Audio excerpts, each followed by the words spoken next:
show you something I had queued up because tonight I think this is a cultural landmark. I really do because I think it's a flashpoint when it comes to. We were talking about the boxing matches earlier being fixed. This is produced by Aiden Ross, who's a douchebag kick streamer, right? Right. Yep. And so the fight, douchebag kick streamer. yeah. And tonight it's going to be between a dude named Gypsy Crusader, who we'll see in a second, and a guy named Super Hot Fire. That's his rap name. Super Hot Fire. That's dope. Wow. That's my nickname. So this is Super Hot Fire, really? right? Wait, can we play the rap battle real quick for people who don't know this guy? Yes, I am. Yeah, I was about to do that. Right, I'm going to introduce them to Super Hot. Yeah, he's a celebrity on the Twitters. Who? Which one? The backstory to the black Gypsy dude Crusader. is that. Well, yeah, I'll explain Gypsy Crusader in a second, but Super Hot Fire got viral about 10 years ago, surprisingly, where he made these rap battles that were pretty much like he made the old classic rap battles. He was the one behind that. These parody rap battles called Super Hot Fire versus all these different people, right? You don't recognize it yet. You probably will. I thought you meant the epic rap battles of history stuff. No, he didn't. I'm not impressed. He's probably not that smart. Battles. But anyway, this is one of his most famous. Your racism's coming out, Aaron. Just be real. So the whole idea to his parody is that, like, he says he's not a rapper, and he won't actually do anything impressive. Like, he'll just say random words, and then the crowd behind him. He's not a rapper. Yeah. So the entourage behind him will cheer him on, even though he didn't do anything impressive. And then the guy he's battling will actually try to like be a rapper, but he loses anyway. The other guy always loses. So that's the whole idea behind these parodies. So let me just show you a brief clip. Let him know. Finish off Marcus for me, please, bro. Oh, look at this professor. I'm the best. We know that. You're the worst. Worst. My favorite Smurf. Which one? Papa Smurf. Oh shit!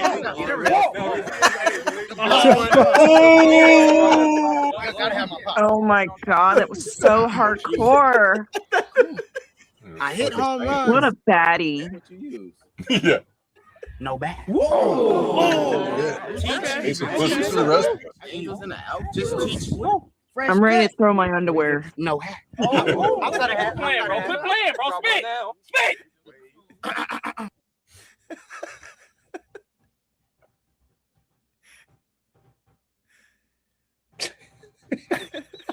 Shirt, hoodie, jacket.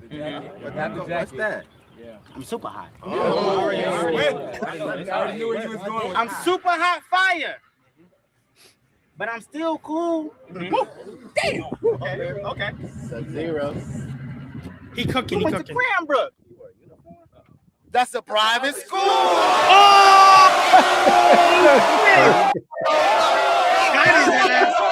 This is a bit, right? That was a bar. That was a bar. That was so good. Eminem stole it and put it in 8 Mile. That shit was so fire. That was That shit is so funny though. I got that's the backstory to him. Tonight, he is literally in a boxing match with the internet's most racist white supremacist who goes by the name of Gypsy Crusader. Oh, and so you probably have seen clips of this other dude where he always dresses up as the Joker with like the whole makeup and everything. And he goes on live streams and like will do a FaceTime with black people. And then he pulls out a prop gun, like a Joker gun. Oh shit. And it shoots out like the little, sign, like the red flag. And it says the N-word on it. Oh, that's that's what he always does on every stream, right? So he says the N-word all the time to black people. Wow. How edgy. So this fight is clearly being put together as like, okay, we have the N-word king of the underworld of the internet versus Super Hot Fire. This fading fake battle of all Man, time. that was a hard 10 years for Super Hot Fire. Gotta be real, man. All right, let's take a look at what they're saying to each other. I need to get a mop bucket. This guy is so batty. Guess all 3 people who did it. Who? Niggas. Yeah, I'm not surprised. I mean, there's a lot of. I live in that LA. community. I've been banged on a few times. Well, It's always good been you said niggas. that. It's good you said that.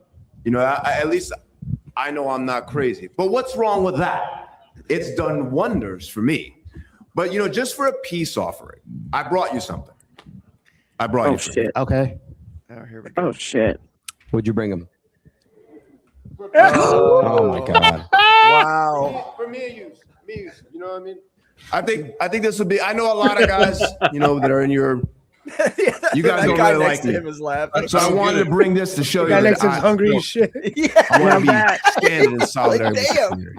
You want some of that chicken? Give me that I'll thigh. get it. All right. Hell no, you ain't good. I need that So, next. so let me tell you something, brother. Do I got the floor with chicken? Okay. I have a brother.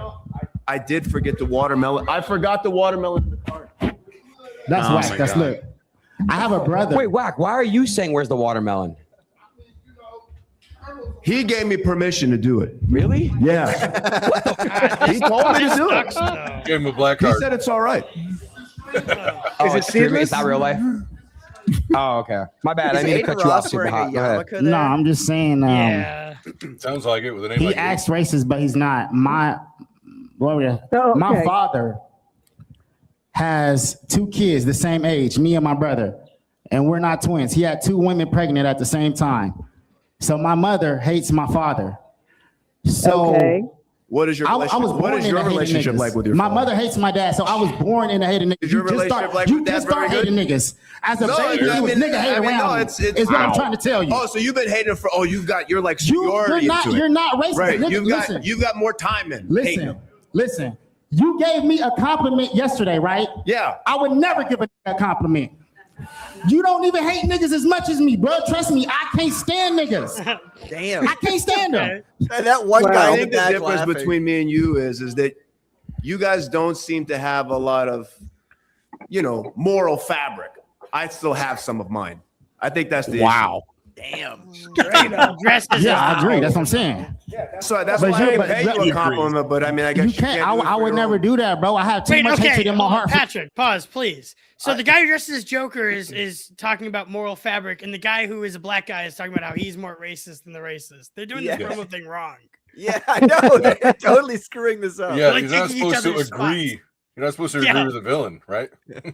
He's eyeing that fried chicken. He just doesn't Churches care about is this way shit. better than Popeyes, bro. It Everybody is. knows that. Come on now. It is. Yeah. Partial Bojangles. There's only a little bit left of this because actually there's a whole bunch of other fighters that they interview. So for them, it was very brief. You see what you did, Woden Shot? You drove Shane off. You drove him off. You Yep. stressed him out. No, Oh, he's back. He's here. I'm back. I'm back. listening. I'm fucking around with my phone. Sorry. It's all good. What really I is take it there to back, Woden say? Shot. This is awful. I mean, I hate everyone involved in this. The production's bad. The cameras are bad. The guy The running is an silence. idiot. Yeah, they're quiet. They should at least be audience is holding up signs unenthused. like "laugh now" or "awkward groan." You know what I mean? It's like a Twitch. Well, It is there's like a a lot Twitch of- stream.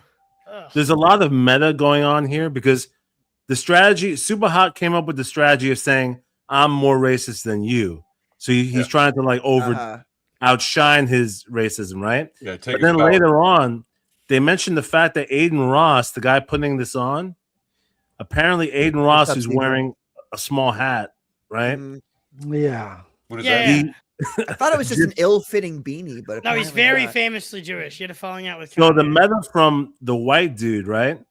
He accused Aiden Ross of saying that he hired a white supremacist to fight a black guy so that the black guy can defend the small hat honor. This is his words, not mine. It's I very did not meta. say this.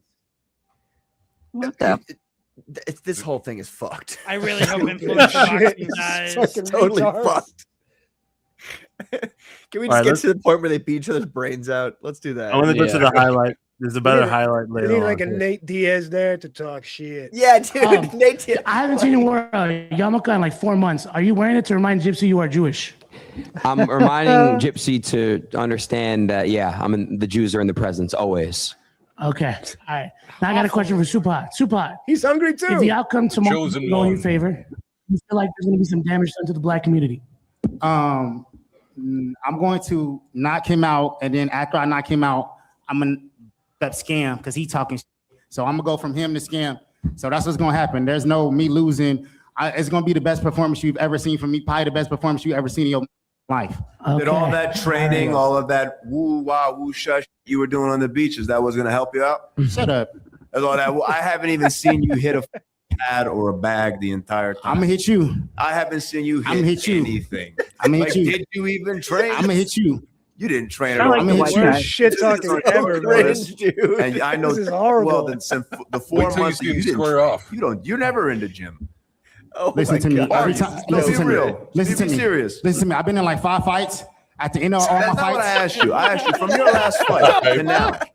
How Okay. much were you actually in the This is gym? corny. I've been in like 5 fights. At the end of all So my none. fights, So none at all. So none at all. at the end of all my fights, I don't have a mark on me. So from now on, call me Pretty Boy Hot Fire. That's because you pulled out a Glock, brother. Call me Pretty Boy. Hot Fire. You're not going to touch me. You won't get tagged. You're not going to touch me. You're not going to touch me. Yeah, You're not going to touch me. You're not going to touch me. You're not going to touch me. You're not going to touch me. You're not going to touch me. You're not going to touch me. You're not going to touch me. You're not going to touch me. You're not going to touch me. You're not going to touch me. So we'll see. And I'm going to touch you We're gonna whenever I find want. out tomorrow. I'm Okay, gonna I touch thought you I was whenever I listening. want. I'm going to touch you whenever.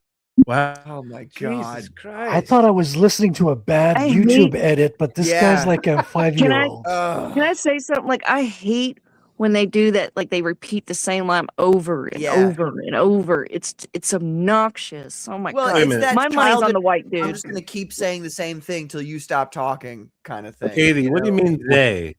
What do you mean by they? What do you mean, gay? Keep calling She Dave, said Katie. it. Her money's on the white Well, dude. do you She really said want it. me to be more specific? Pacific? All right, I'll take No, this. like specific though would be great. Specific, whatever.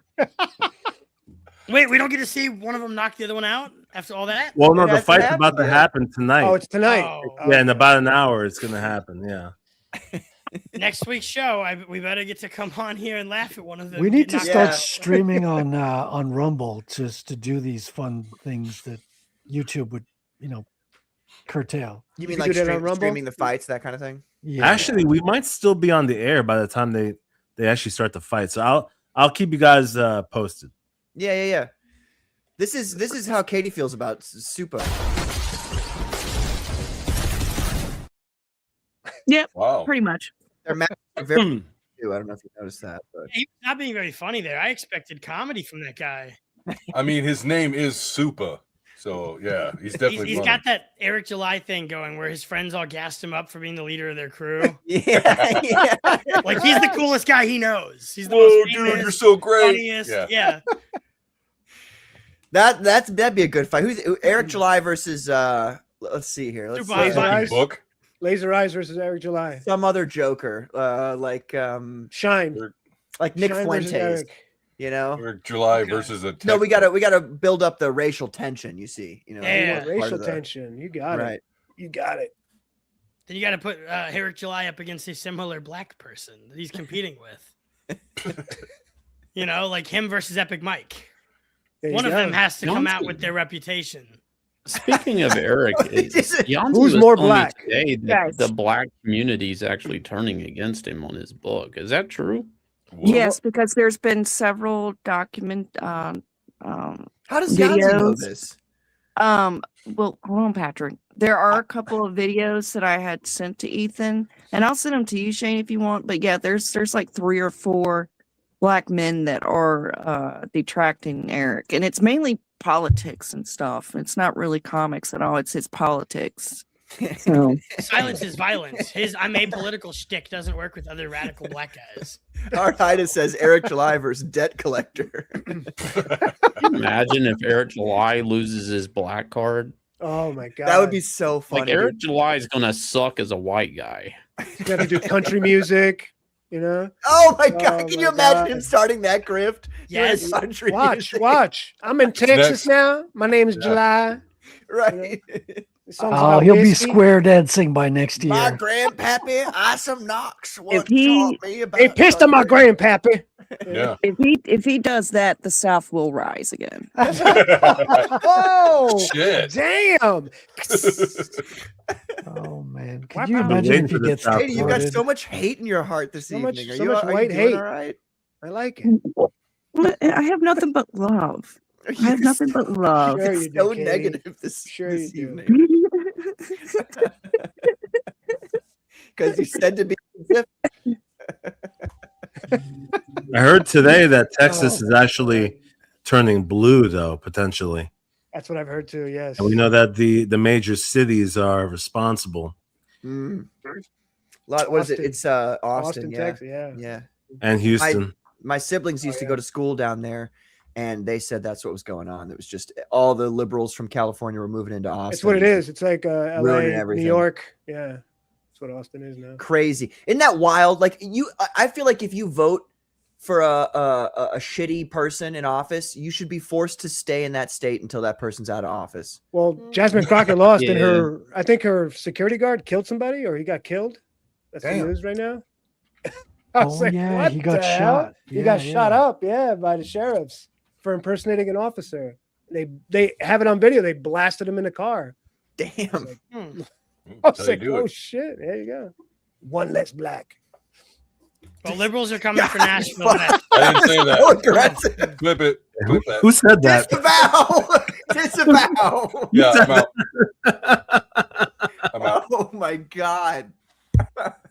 Well, with that, ladies and gentlemen, let's talk about Shane Davis's Inglorious Cracks number 3, ladies and gentlemen. Oh yeah. With that said, wow.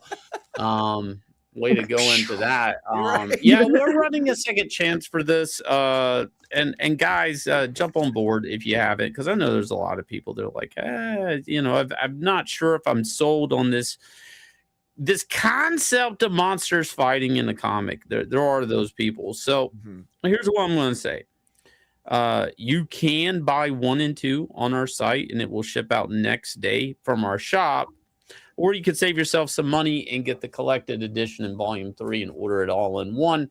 But this is crazy. We've basically hit like $300,000 3 times on this book. So first, guys, thank you. It's not lost on me, the meaning of crowdfunding, and it's actually coming from guys in the chat, some right now, right here, making this completely possible. And that means a lot to me and Yanzi.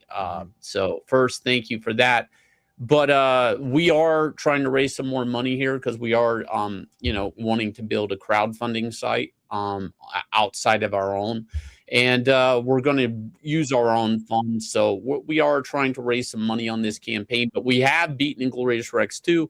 And, this is a crazy book. I can't spoil it too much because I'm not like Ethan likes to show everybody everything in the book before you get the book. I'm like the complete opposite. So for people who don't know what Inglorious Rex is, imagine if fighters were the protectors of the last city. Their DNA is fused with kaiju, a type of monster DNA, and they control that monster. They turn that monster, they're basically like a key to a car. And they protect the last human city that's alive. And our main character has little to no control over his Rex. And he is outside. He has to protect the city. And he has to basically delve into a big, deep family secret to get control over his Rex. So that's where we're at in volume 3. And there's It's a great read. There's something about. Hold on, I gotta take this down for a second. There's also obviously the whole aspect of the world being kind of fucked up, and they're all stuck in this kind of mega city area. Yeah. With what are these guys called again? The monsters on the outside? Vial. Yeah, the Vial. Yeah. Right. So they're kind of like they're the end of the world type situation, right? Like where basically I don't know how I would say it, like because I haven't actually given that information out in the book yet, but I'm going to try to talk around it. Pretty much the vial came up out of the ground one day. What's left of the humans are in Ark City. Ark City was this protective dome-like city that was built for another reason, not the vial. It's just I haven't explained that yet in the book, but so what's left of humanity is up under this dome, and the vial eat everything, and they also pollute the atmosphere all at once. So they're like this killing force that's running through and eating everything and destroying the atmosphere at the same time. So it's like an apocalyptic, like end of the world type thing. They're kind of protected behind the dome. They're able to filter the toxins out, and who's ever in the dome is alive. But the problem is, what if they start tearing through the dome? That's why they make Rexes. And Rexes are pretty much, they're genetically engineered, again, off of a fighter. But, they're only really used to protect the vial from breaking in, and sometimes they're even used to drag the vial out away from the city as bait. So to keep these things in fighting condition and stuff, they have Rex fights. So when the city's not under attack, they keep these things kind of well groomed, well engineered, and able to protect the city when the time comes. And they're not robots. A lot of this book was my love of mecha and stuff like that, like Gundam and stuff.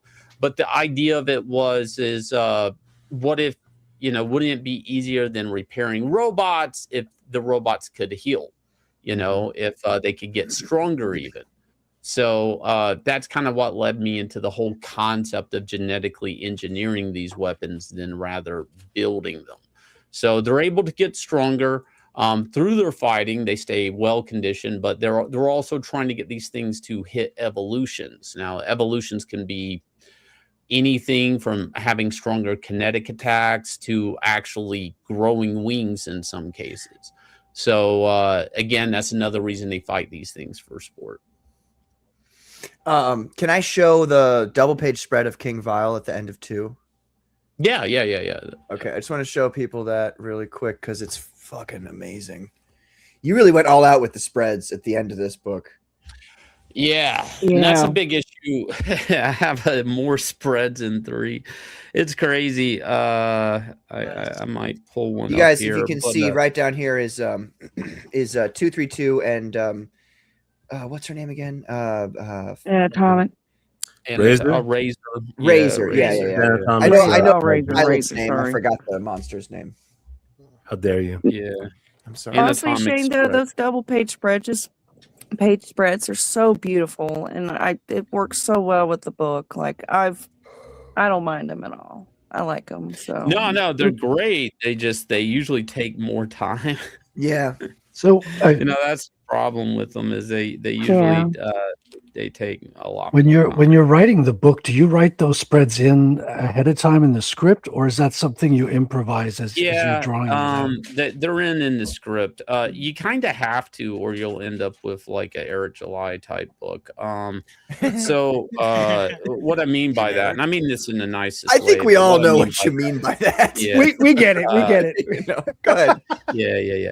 But no, it's more complicated than that. You kind of want page turns. Like if you go to the page before that and show that, you'll see the page turn and how it let me see if I got a copy of it. Here, I can bring it up. No, I got it. I got it. Just, okay. Is that book 1? 2. It's book 1. I don't have. Well, this is a good example. I am going to complain though about the fact that you signed the first one in gold and the second one in black. What the hell's about that? What's going on there? Oh, I got it. All right. So we'll go full screen on me. So if you're doing like spreads, you kind of want it to be a big reveal, meaning like you set it up in the previous page. So the previous page is the ground shaking, this giant hand coming out. Mm-hmm. And then we see 232 and Razor kind of perplexed. A lot of people like this page. And it's a good page, giant hand coming out, them flying back. but then you get that page turn, and then it has an effect. Beautiful. So if you're doing a spread correctly, there should be a setup and payoff. Yeah. In the book. Another one I did. Well, that was a great example, Shane, of cinematic moments in a comic book, because what you did was you zoomed the camera out. There was actually a cinematic thing happening. Well, zoom in on their faces first to see their reactions to what's going on, and then the zoom out. Well, I set up the scale and the what the fuck with the giant hand. Yeah. And then when I turn, which is already jarring because we all know how big they are normally. So when I turn it over here, you see how little they are. And compositionally, like I have this big, sorry, the camera's backwards. I have this big mass that's dragging you down to them. I'm having to do this backwards because it's flipped on my screen. So I have like this composition that's dragging you left to right to them. And the word balloon had to be there just to really, make you pay attention to these little figures in this whole thing. I love this spread also because it breaks Matt Barr's brain. It does. Another head wound. What do you mean by that, though? I don't know. What's the specific thing he doesn't? What's the? He flips out and he kind of chimps out, saying, "I don't know how to draw a shoulder." A shoulder? Draw a shoulder. His anatomy's fucked and blah blah blah. And I don't know if you guys have ever seen Matt's drawings, but so it's something King you see at a Vile fair. is coming out of the ground, right? Yeah. So his shoulder is actually right there, still in the ground, coming out of the hole. Like he's pulling himself up with one arm. Yeah. Right. But somehow Matt's like, hey, he doesn't even know how to draw an arm. Well, you know why, right? Ground, you retard. It's kind of funny, man. We have sometimes the best enemies. So and they're not even God challenging. bless us with idiots. Yeah, they're not even challenging enemies. They're not the type of enemies that push you to be better. They're just like, you just take a breath. They're out of their mind. Yeah, they're insane. I actually saw that stream, the stream where he went through that book, Rex 2, and all his commentary on the artwork throughout. I remember on that spread he was saying that the back arm, it's like, oh, where's that back arm? Like, why is it invisible? I'm like, because it's behind him. His head. And this is why. Like literally the whole guy is coming out of the ground. Yeah. Actually, King Vile doesn't get completely out of the ground till like I don't know, like couple pages. I'm sorry, book three. So like the whole thing is he's hidden the whole time. He's not.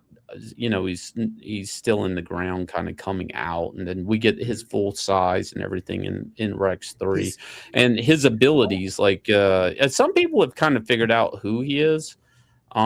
He is based off of something. I'm not gonna leave it at that. We'll just leave it at that. But you guys will be surprised with Rex 3 for sure.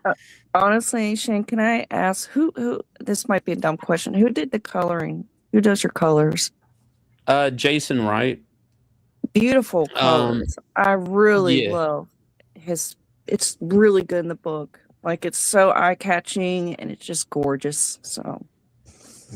Yeah, with King Vile and stuff, we work together on that. Like I usually want to get involved with the design of the I don't know, I want to be involved in some degree on the color design of everything. So King Vile, I wanted this type of space effect in him, like especially in his wings and stuff. I wanted like basically his wings to blotch out the sky because the sky's all green with all the atmosphere to actually be like this type of nebulous space thing, which is really bizarre. Again, I'm not trying. Skelly was asking about that earlier, saying he was wondering if it was too much of a spoiler to ask you to explain why the space was in his wings like that. Well, the fact you're asking me that means you haven't figured it out, which is good. Okay. So then the answer is no, Skelly. He's not going to tell you. No. It should be when you read Inglorious Rex 3 and you see him speak for the first time, you'll figure it out. Okay. Oh, I can't wait. Very sick. I cannot wait. Well, it's very can exciting. I show- mean, like I've said on this show before too, like I think the people who are the best at, and I'll say it again, and people are gonna be mad at me for this, but wow, they're gonna be mad at me, but I'm gonna say it anyway.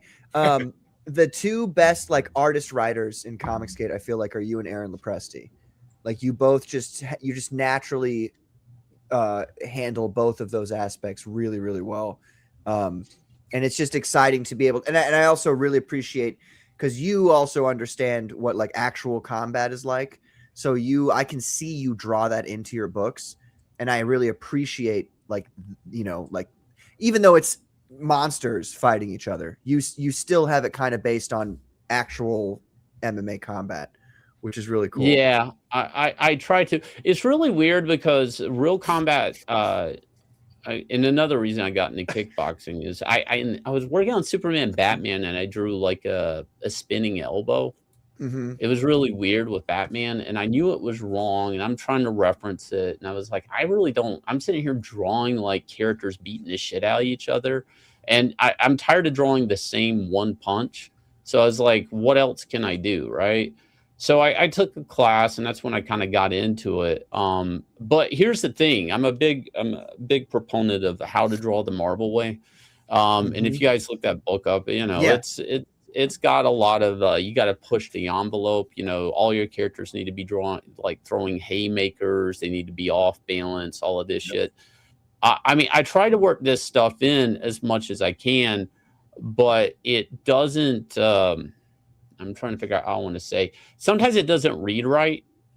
Like sometimes it may not work in a panel. And then sometimes it works really well in a panel. Like I'm going to show an example here. Let me open this page up in another tab. And you'd be surprised how many times things don't work. Let me see. Can I just? Skelly says, "I fucking love these books. I hope Inglorious Rex becomes the next global kaiju phenomenon." Yes, me too. Yeah, it's awesome. Well paced, a really fun read. You can choose to go back and dive into the little lore hints he's left here and there. I have some theories of my own about 2-3B, 2-3B, and being the brother. I hope that's what's going on here. Some consciousness shit. Yeah. I mean, it's not too spoilery, but like in a way, the brother has been, his subconscious has been living inside of 232, kind of like a ghost. But it's so basically Rexes have like a aggression protocol that is built in as a safety mechanism, meaning like the pilot has to be plugged into it for there to be any type of level of major aggression from a Rex. That way they don't have to worry about Rexes ripping open the wall of the city and stuff like that, right? Well, because Nate was, I actually have that page pulled up. Nate was, let me just share my window here. The brother relationship, by the way, reminiscent to me of Speed Racer. I really liked that. Yes, the rivalry. Thank you. Yes, Speed Racer was a big influence of the relationship. Nobody's I think ever I just said figured that. out a big spoiler then. Nice. Yeah. You're the one guy that gets that relationship dynamic. You can't answer Klippa's questions. You got to just be like, "Oh, Well, I agree. Riley's got his thinking hat on. He's got his thinking hat on. He'll get to the bottom of things if you give him a chance. Well, no, I agree with Klippa. Like I really like. There's the point in the book in Rex 2 where Alex is visioning his brother and they're fighting, and like the whole dialogue between them is feels real, and like you could feel the emotion through. I don't know. It was really good writing for that. I really liked it. So Do you have a I can show brother, you guys Shane, some that pages helped you if write want to that? see 'em. Yeah. What was the question? I was just asking if you had a brother that helped you be able to write that kind of stuff just naturally. Yeah, and a lot of people. So I mean, because people are always like, "Oh, this is a self-insert and stuff." So I grew up with a brother. He died in like a long time ago, actually. At this point, so but he was my younger brother. So I did grow up with a younger sibling. And a lot of people are like, "Oh, this is that type of story." Not really. I am aware of what it's like to lose somebody who you spent most of your life with. Yeah. But that's not the reason, that's not the influence of this story. And in a lot of ways, this story is more in tune with a type of Cain and Abel type situation. And when I get to that part of the story and you see that in 3, because there's 2 secrets I haven't like shown the audience yet. And one is the Alex's secret that he's unaware of. The family secret, and then there's the Nate secret, which is in 4. And they're going to basically, once we get to that, you're going to reread 1, and it's going to feel completely different. But a lot of people bring up, like, I think even Anna one time said, you always put this brother stuff in your books, and I do, but it's an easy prop, because whenever you're writing characters, it's easy if you start working off of some sort of relationship or loss, because people, the general people kind of understand that. Everybody has a mother, everybody has a father, most people have a sibling, or they've lost a family member. Spider-Man's a great character because of, his origin story, Uncle Ben dying and feeling responsibility, some sort of responsibility to that and carrying that on. Superman, losing his parents, that type of thing. A lot of these characters, Bruce Wayne, a lot of the characters, some of our best comic book characters, actually have lost family. And that's a big part of what makes them relatable to the audience, as they do crazy shit, swinging from ropes, kicking people in the heads, alien rocks, kryptonite, being bitten by a radioactive spider. All these characters are kind of built in some sort of very human thing that the audience can relate to. And, and that brings the audience into that character being believable. So I do that. I know in like Starlight Cats, there was a brother relationship with Barnaby and Cadmus Prime, but it was a different type of relationship. In Extend, I always liked the idea of a twin losing the other twin, and this was even way before my brother passed. I just thought that was a weird, interesting identity thing for a character. And then in Inglorious Rex, it's a lot of it just had to do with the ghost in the machine type idea in Quest, the hero's quest. I like the idea of the revenge story. I like the idea of the 232, and maybe the brother is trapped in it somehow. And just building this underdog, like, for people who know, like, Alex shouldn't be able to even get this thing to walk. Right. Like, it's not built off of his DNA. He is able to connect to it, but he's given the opportunity for a revenge fight against the guy that killed his brother. And again, this is kind of that trope you see in Kickboxer, or maybe even like Rocky IV. You get that revenge fight. But in a manipulative way, he's being given this revenge fight handicap. He can't control this thing. He's going to get his ass kicked, whatever. But revenge means that much to him. He goes into the fight, and he comes out victorious. Spoiler alert for book 1. But why did he come out that way? What's up with this? Is there a ghost in the machine of 232? And the viewer kind of picks up on it, but Alex is really late to the game on it. And I think there's a bigger story there. I'd like to say the story is all about brothers and loss, but I also do something with Anatomic, which that book is going to be shipping soon, where her dad is dead. So.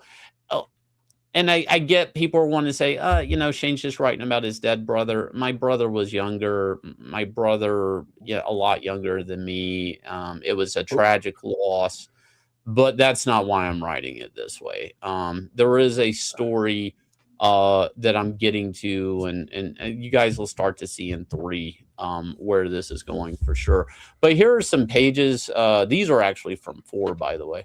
So we're going back at the beginning to actually show the death of Nate in the fight with and what's going wrong in this fight. This is something I've kind of hidden from the readers, what was actually functionally going wrong with this fight. And for people who don't know, I was talking about what works action-wise in comics and what doesn't. But you'd be surprised at things that will work that are actual martial arts stuff, like this, me getting this bob out of this kick. Like I'm surprised I was able to get this to work. And then the simple things like that don't work that should work. It's all over the place. But here's another page from 4. This is where his brother Nate is actually punched in the back, which is where the pilots rest on Rexes. And, you know, he's dying, still connected to the Rex. And basically the pilots have this thing called a lace suit, which links their neural system to the monster. And they can't be remote controlled. They actually have to be plugged in. You know, they actually have to be connected to. And the reason they're also connected to the backs is because if they have to go outside the city, they have to be connected to these things. So it's all about muscle memory. If they think punch, they throw the punch, all of this stuff. But this is, you know, kind of where a bigger part of the concept of, you know, the pilot dying, not the Rex, but actually being still connected, and that there's some sort of path for whatever essence, whatever soul, whatever you want to call it, you know, their psyche can actually be pulled back into the monster himself. And that's what makes 232 this special in this world of all these monsters. Is there's a theory that I'm playing with, and I haven't committed to it at least yet. I have him head, but you guys as readers don't know. Is he in there or is he not? Does he have control? Does he not? Why can't Alex control him? And then the real question is, what will Alex have to do to get control over 232? Because right now, the theory, you know, Alex is outside.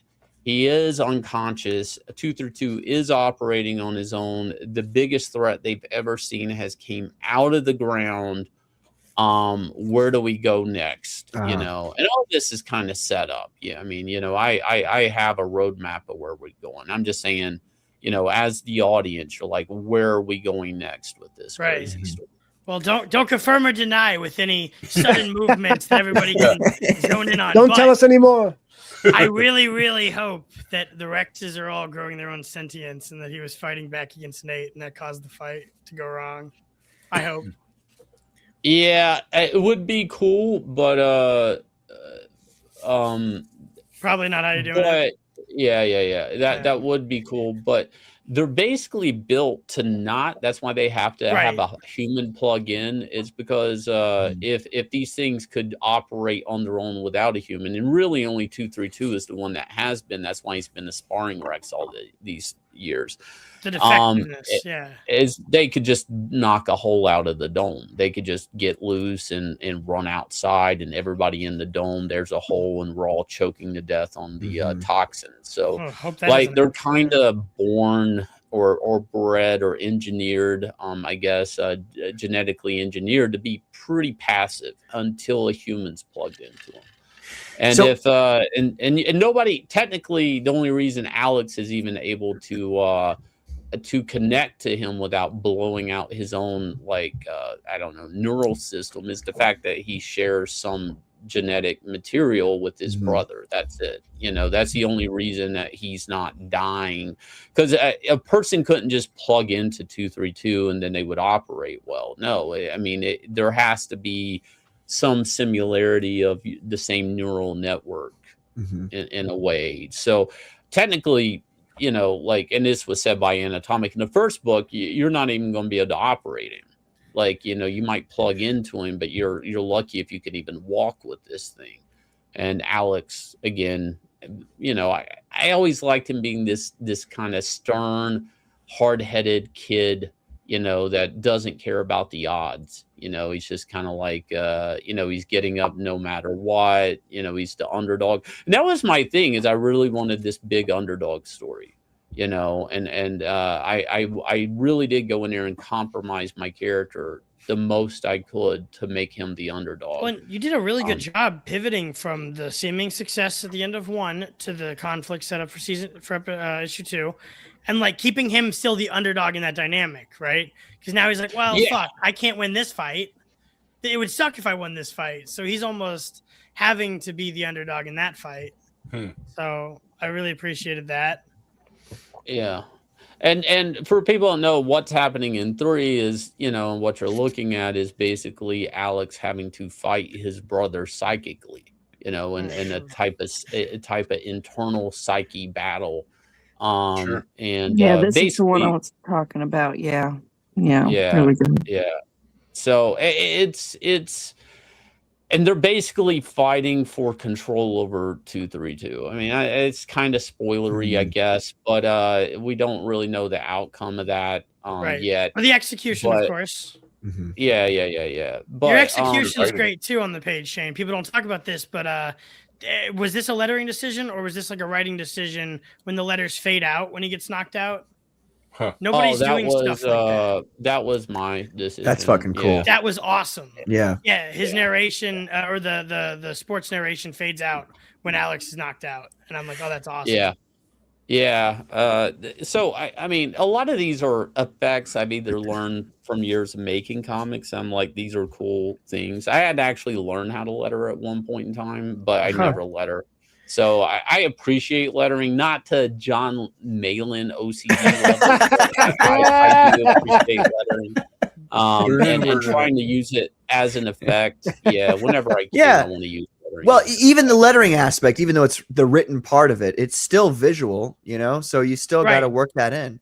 Yeah, the first book, Gloria Strikes 1, I noticed a lot of stylistic decisions when it came to the lettering that I thought were pretty thoughtful throughout it, especially throughout the fight.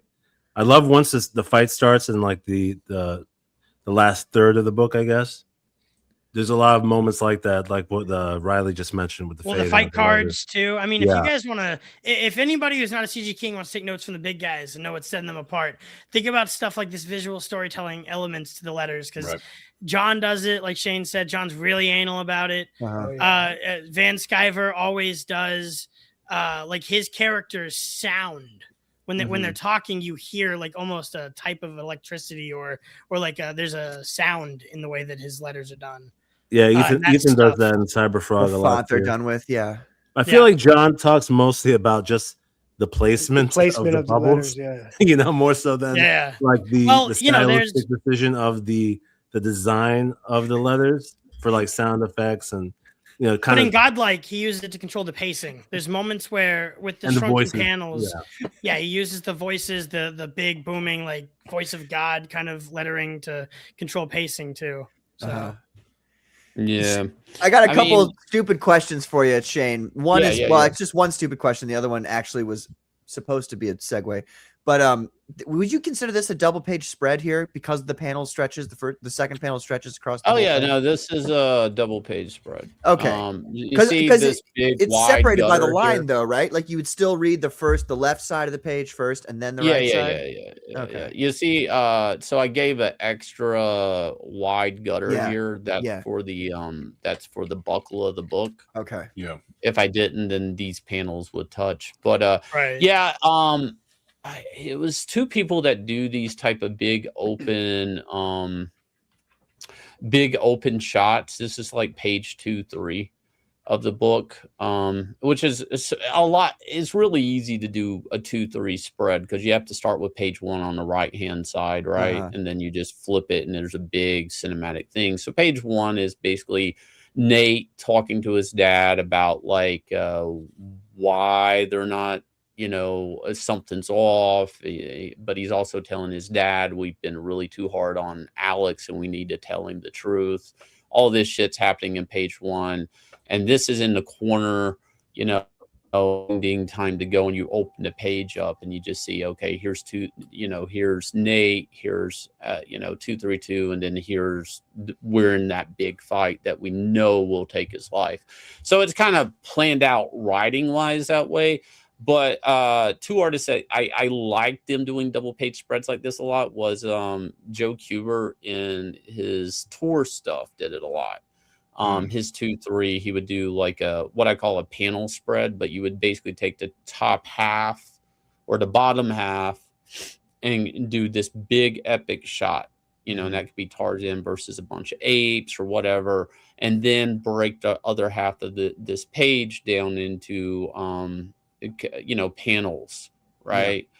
And usually I guess you could do it in the middle also. Like you could have like a strip that goes at the top and then a big middle strip and then a bottom. But ideally you're going to somewhere at top, middle, or bottom, you're going to have just like this one big panel that stretches across. It's either a big reveal or it sets up the conflict or whatever.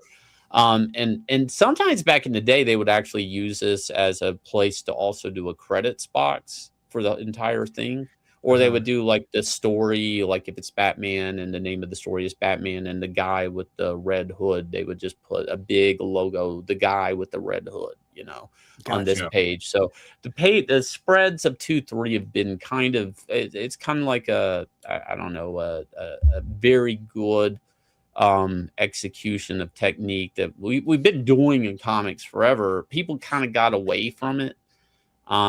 I like it to do it not just a big reveal like a double page spread, but actually try to get some utility with panels in there at the same time. Well, so we're talking about a bunch of different things, but we're also kind of talking about, you mentioned Kubert. One of the big things I wanted to talk to you about and ask you about was like and I'm sure you've talked about it before, but certainly obviously not on this channel. And I don't really hear it very much talked about on any of the other channels. Like, what was it that, let's just take it all back to the basics there. What was it that got you into comics? What was the comic that made you feel like, okay, I want to draw comic books? And how did that whole process work out in the very beginning? So I was in the comics for a long ass time, but the to answer your question, it's weird. As a kid, somebody told me like, what all it takes to be an animator, right? And like you basically you have to draw the same drawing a million times. I was like, fuck that. Even as a kid, I was like, I want to draw and I like comics, so I was like, let me try to practice comic book pages, because there's no way I knew then I didn't have the patience to draw the same thing 20 times for 5 seconds of footage. And then I like both animation and obviously comics, but it oddly enough, I didn't believe I could make a comic, and I didn't feel like that creative gusto to go out there and be a creator until I saw the movie Pi. Really? Pi, like with the tiger? That's the life. No, Darren Aronofsky, the number. Darren Aronofsky. And what a coincidence! Today is Pi Day, 3/14. Today is actually Pi Day. And I know that makes zero sense. It's like, so you watch this movie, this indie black and white movie, and all of a sudden you felt inspired to go create, and I'm like, yeah, I did. It really is that, and from there I was like, I'm gonna go for you. What age was that? Wait, what? How old were you? I'd been like 18. Okay. So I was already trying to draw comics, but that was when I was like, I was inspired. I was like, you can actually just create cool shit out of thin air. This guy made a cool movie, black and white, no budget, kind of crazy, kind of kooky, and I was like, and it's good, decent, and for some reason I was like, fuck it, I want to create something. I actually want to really go all in on comics, and I went to art school and all that. But it's weird because it wasn't a comic that made me feel that, because I had seen, like, I grew up in that era where I saw the birth of Image Comics. I was well aware of what you could get out of like creator-owned books. And I also saw the crash which a lot of people never talk about, but a crash of Image Comics. So to me, it wasn't until that movie that I was like really truly inspired to go out there and create something. It wasn't watching Spawn happen or any of that. Because when I went to school, like basically the American comic book industry had already crashed. It was trying to come back with Marvel Knights. Like it was slowly, the Those guys were cool. I felt like those were super cool. Marvel Knights was great. Yeah. Yeah, the guys at Marvel, or I'm sorry, at Image, were already being hired to come back and do like Heroes Reborn. So even though that was kind of cool, it also kind of felt like in a way Image failed. So I don't know though. I had a lot of mixed feelings about comics at that time, like as a creator, not as just a guy working. Did you want in Image to succeed and were disappointed that it didn't? Well, it depends on what was success. It existed. It was still a company. It just wasn't what it was. I understood it was overhyped to some degree. I mean, it's a really weird time to be a comic fan because it was like the comic industry was getting the shit kicked out of it and holding tight. And, we were lucky to get like a Blade movie out. The Matrix was becoming a thing. It was a weird time. Because if you were there at the time, comics really didn't feel stable. It feels a lot like that today. Like it's really like it's like in a touch or go situation. I mean, the idea that Marvel other IP, right? Too. Yeah. Well, the Marvel bankruptcy. I mean, you have to understand this wasn't internet based time, so it's like whatever information was getting out there. It was kind of like controlled narrative, I guess. Right. But just the idea that Marvel was putting out these toys, but they're bankrupt and they're having to sell these things off the movie rights. But, we were getting 1 million Batman movies, but not a Spider-Man movie. It was just a weird time in comics. Like it just, I can't really sum it up. So, I mean, I was like, what am I going to do with my life? And I was like, I guess I'll try to do comics. I guess I'm really going to really go at it hard and fast, very young, and I either make it or I don't, and I do something else. I was already working like in a factory, like 60 hours a week. So it was like, to me, it was like, yeah, I can always just go back and do this, I guess. I don't know. That's a huge positive, by the way. I would like to just point that out, that a lot of people who are artists don't ever work in a real job, putting their hands to actual work. So that's good that you were working in a factory like that. I think it probably really helped you out. I was a machine technician, and I had done other shitty jobs like loading trucks and stuff. So it wasn't like I kind of had an idea of like I don't know what working class is, and I was fine with it. I just it was like I always had a natural talent for drawing, and it was like, am I going to do something with this or am I not? Like it, and I realized if I was going to fail at this, I wanted to fail at this younger than older. Yeah. I didn't want to be like, okay, I'm 35, let me try to get into comics. I didn't want to do that. But you might make 140K and not have to deliver on it. I was about to say, you might want to be like a 40-something-year-old inker who then starts to draw his own stuff and then gets $40,000 from people and then fucks off. You didn't want to do that? You didn't want to play that game? You didn't want to be that guy? I did want to play the game earlier, though. That's the other thing too. That's the other thing too, is I was around to see the birth of when comics were starting to take off with crowdfunding, which was a whole other thing around 2010. Okay. The movie Pi, though, I know what you mean about it being kind of a turning point movie, because it was Aronofsky's first film, and it was shot for like almost like just a couple of $1,000s. But also the plot of the movie, as you know, it's actually one of my favorite movies too, with a guy who briefly he uses the stock market as like the ultimate goal of figuring out a pattern in numerology, and then gets into the deep end by somebody telling him that the Bible is also a numerological code, that you could decode the Bible in a similar way that you could decode the stock market. So he gets basically into a rabbit hole by that, and to me, it was brilliant. I love that freaking movie. It's a beautiful story. Movie. Yeah. It's just I haven't watched it in years. I assume it still holds up, but it was, to me, super motivational, because it really was like, this guy made this out of nothing, pretty much, and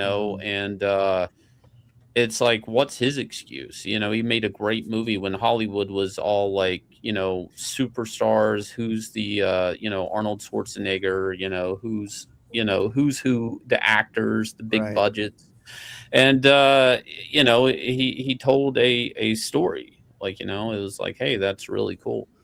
But I don't know, that kind of kicked me in the ass. I was like, if this guy can do this with this movie, then somebody somewhere, I mean, I can draw special effects, like I can make a really good story. And then I ended up, getting into DC Comics and doing licensing and doing all that stuff after I got out of school, and breaking into comics, and always being the young guy, which was really hard getting work, because nobody wanted to trust me with the deadline. Nobody's going to go, hey, here's a 22-year-old. Let me give him or 23-year-old or whatever. Let me give him a Batman issue, and he's not going to fuck up a book shipping because he's out chasing pussy and getting drunk. Like it was really hard, even working at DC, doing like licensing images, to get them to trust me with a deadline, just because of my age. It was really a strange thing. So I would get like these fill-in issues and stuff, and have to constantly prove myself that I would make a deadline. It was really, when you say villain issues, what do you mean by that? Fill-in. Well, villain. Sorry, I thought you said villain. My bad. No, fill-in. But I know what fill-in they issues were are. really weird. DC used to work like 6 months ahead on everything. So they would say like, okay, we're going to schedule a break for so-and-so on Nightwing. He at his pace, he will need a fill-in, and they would premeditate a fill-in issue and jump ahead, and then I would do the issue, and then it wouldn't print, for 8 months, or something like that. Is that where your Clayface was? No, the Clayface thing was an inventory I just did. That was a 2-parter. That I wrote and drew, had a co-writer on it. That was not that. That was just some digital initiative. Yeah, I was just curious because it's shorter, right? So it's like that could have it's shorter. It's out of a continuity that could have been made anytime and put anywhere. Yeah. I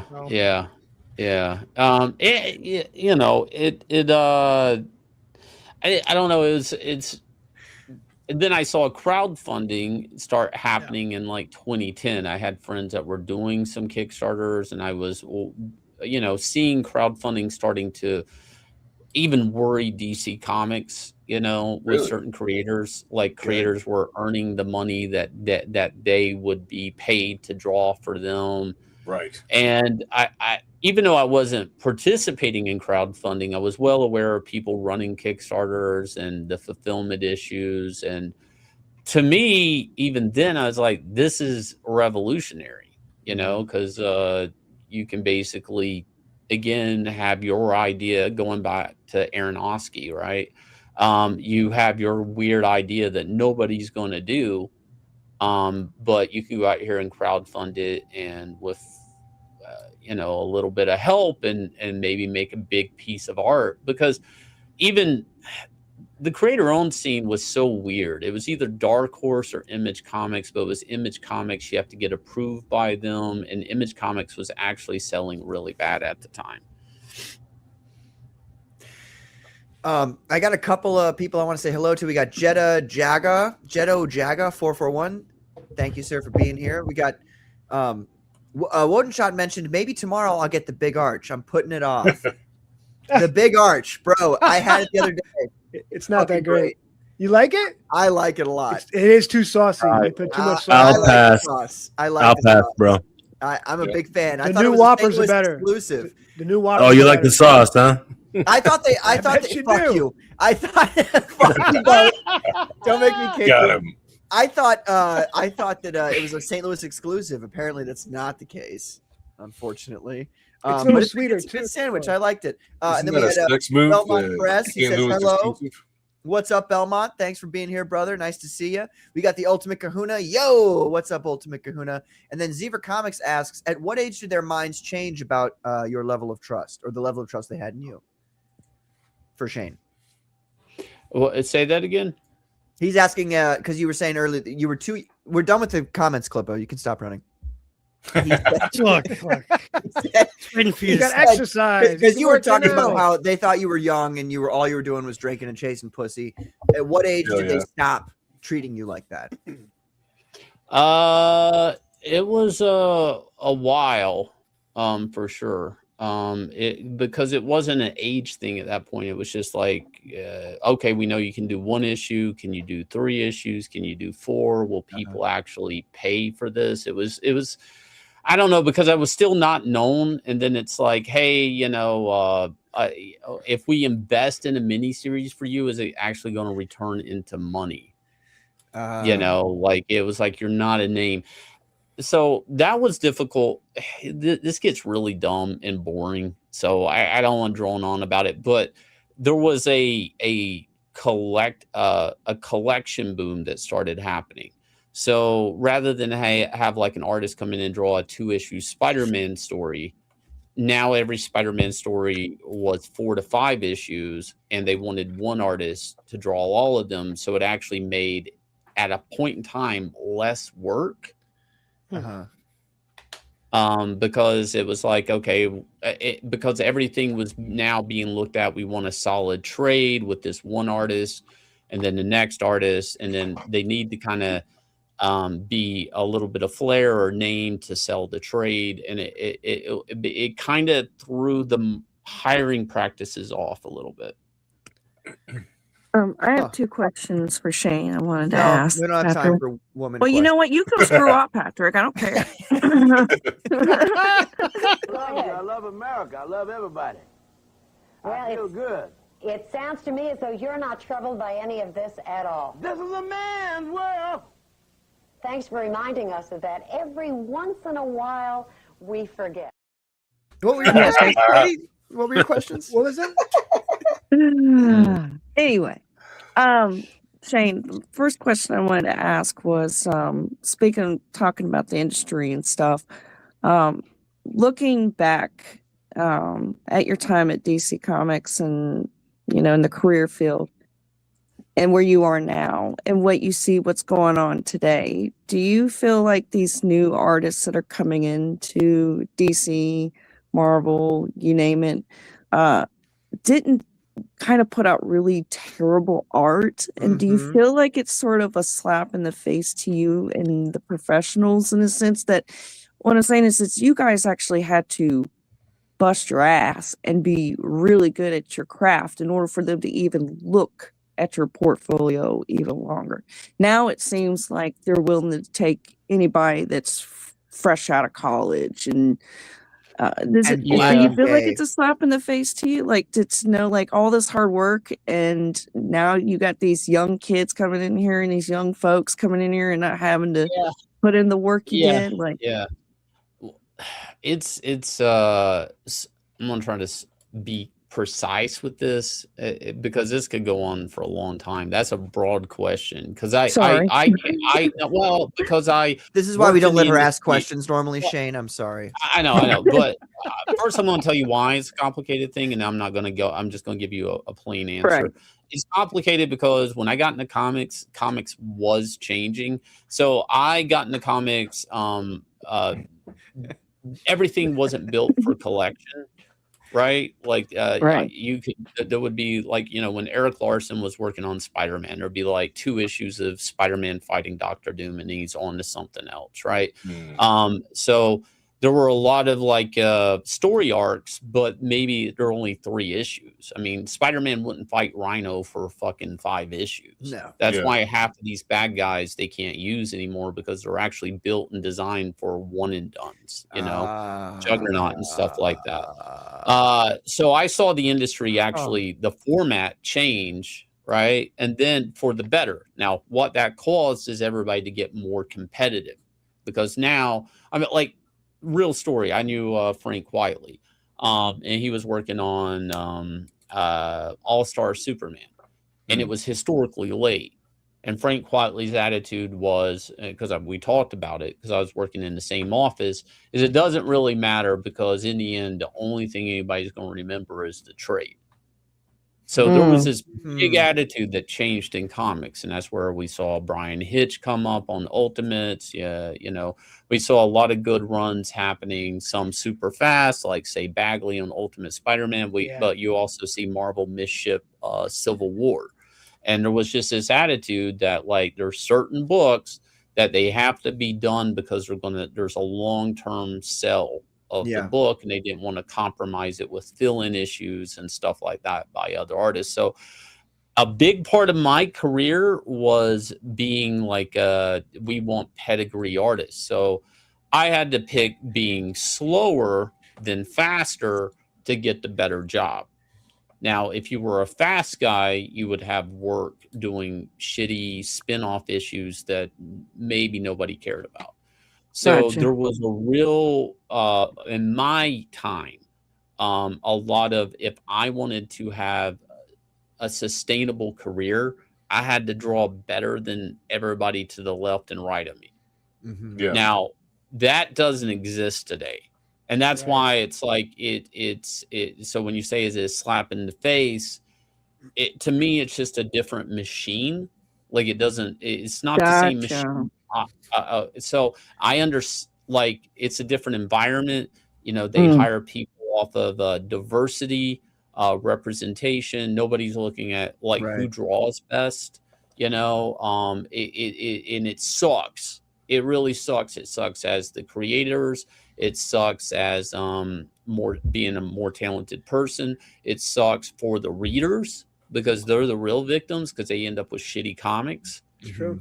But it's the machine that is the comic industry today. So a big part of my career, Wizard Magazine was still there. The top 10 artists, I won a Wizard Award. I was a runner-up one year. I drew 2 Wizard covers in my entire life. It was a whole different thing, and I don't even understand what it was before me. Like, people could tell war stories about, the 90s and the Image guys and stuff. Yeah. Right. Right. Okay. Yeah. So is it a slap in the face? Yes, but would I want to work at Marvel and DC today? I don't think I don't know what I would do. Like, true story, and Ethan gives me shit about it sometimes. They asked me to do Rage of the Red Lanterns, and they're like, okay, it's going to be based off of this one Alan Moore Green Lantern annual where Aben Sur is on his way to Earth, and he gets sidetracked on this alien planet called Sector 666. Wow. And there's all these demons that are crucified on this planet. And I'm like, okay, this is, I'm like, I got to talk to my family. My editor's like, what? And I'm like, well, you got the mark of the beast in this story. And I've come from a very, very Christian Southern upbringing. And it's just like, we don't fuck. Like, if I took something to a register and it rang up $6.66, I would buy something else. Yeah. I'm like, It's a little weird. Yeah. And everybody at DC's like, whatever. And so I guess they talked about in the office because somehow Ethan knew this story. And, after talking to my family, I was like, yeah, it's in the story, but it's not satanic. It's just, and it's whatever. And I'm like, okay, so I'll take the gig. And it is a big gig for me, right? I'm working with Jeff Johns. Green Lantern is this big thing. All of this stuff. So, so let's put that my moral compass in today's comic book industry. They're like, hey, we're going to have Superman be gay. Yeah. And I'd have to be like, you know what? Peace. I have a lot of respect for the character, and I have a Christian Southern upbringing. I'm okay with gay people, but you're asking me to take a heterosexual character built off a love triangle with Lois Lane, Superman, and Clark Kent, and secret identity thing, and I'm gonna go make him gay. I don't know if I'm okay with that, and then they would call me a bigot. So it's like, I don't know if I could actually maneuver this industry today Like, I don't know how I would operate in the jobs and the scenarios that exist. Well, and I was going to say too, they've got like, you know, the right. I mean, because sometimes you're going to have to work with a writer, and the writer's going to be deciding things about the story. And they're doing this thing where like there was the Thing series, and it was written by this guy, something Mosley, I want to say was his name, and the art was decent. It was passable, I would say, but the story itself was so egregiously woke. And I don't want to use the word woke in like a, you know, a buzzword kind of term, but like, good God, like if you read the story, you'd know what I'm saying. But it gets to a point where it's like, and that guy had only ever written, he'd never written comic books. He'd only ever written like racial tension books. That was his shtick. Like that was his whole shtick. And they brought him on to write The Thing. And then, you know, like as an example of like how bad the writing was, at one point, he literally goes home to the Baxter Building, lays down in his bed, and he's got this mail on his bedstand there, and there's a red letter for this dating fairy. Okay, I'm not joking here. He opens up this red letter, and there's a fairy inside of the letter. It's like a dating app fairy. I guys, I'm not shitting. Like, this is actually what the story is. And she asks him. There we go.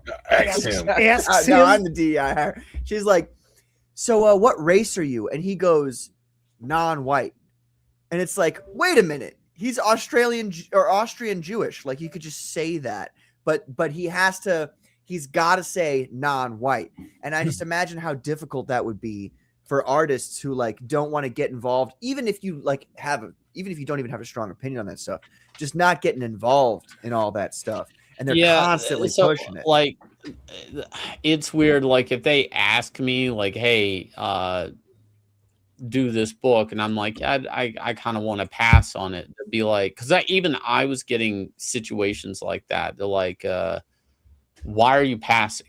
Mm-hmm. Like, you know, like you're contracted. Like, why are you passing? And it's just a bad situation. It's like, oh well, because of my beliefs, or because of, you know, I think if you have religion, that's a little bit different. But now I don't even know. Like, it's like, oh, well, what are you against Satanists? It's like, yeah. Well, how dare you? Yes, right. Like, Yeah. you know, Well, it's almost as if you have any principles at all. I mean, even beyond religion, right? Like, I mean, we saw what happened in the last 5-6 years. Like, in the creative field, I mean, if you question transgenderism being supported in art or media, and you go, well, I don't really want to be a part of this and support it, you're a bigot, you're an enemy. And that's, I mean, that's why Comicsgate exists. That's why this show wouldn't exist if this didn't happen in the last 6 years, you know? Like, yeah. And it's I don't know, man. Sometimes it's like they're like, oh, you know, we won, and it's like, I don't think so. Like, I know everybody likes Absolute Batman, but I see things in it like you know, like it's bad for Bruce Wayne to be rich. Okay, why? Yeah. It took away his wealth.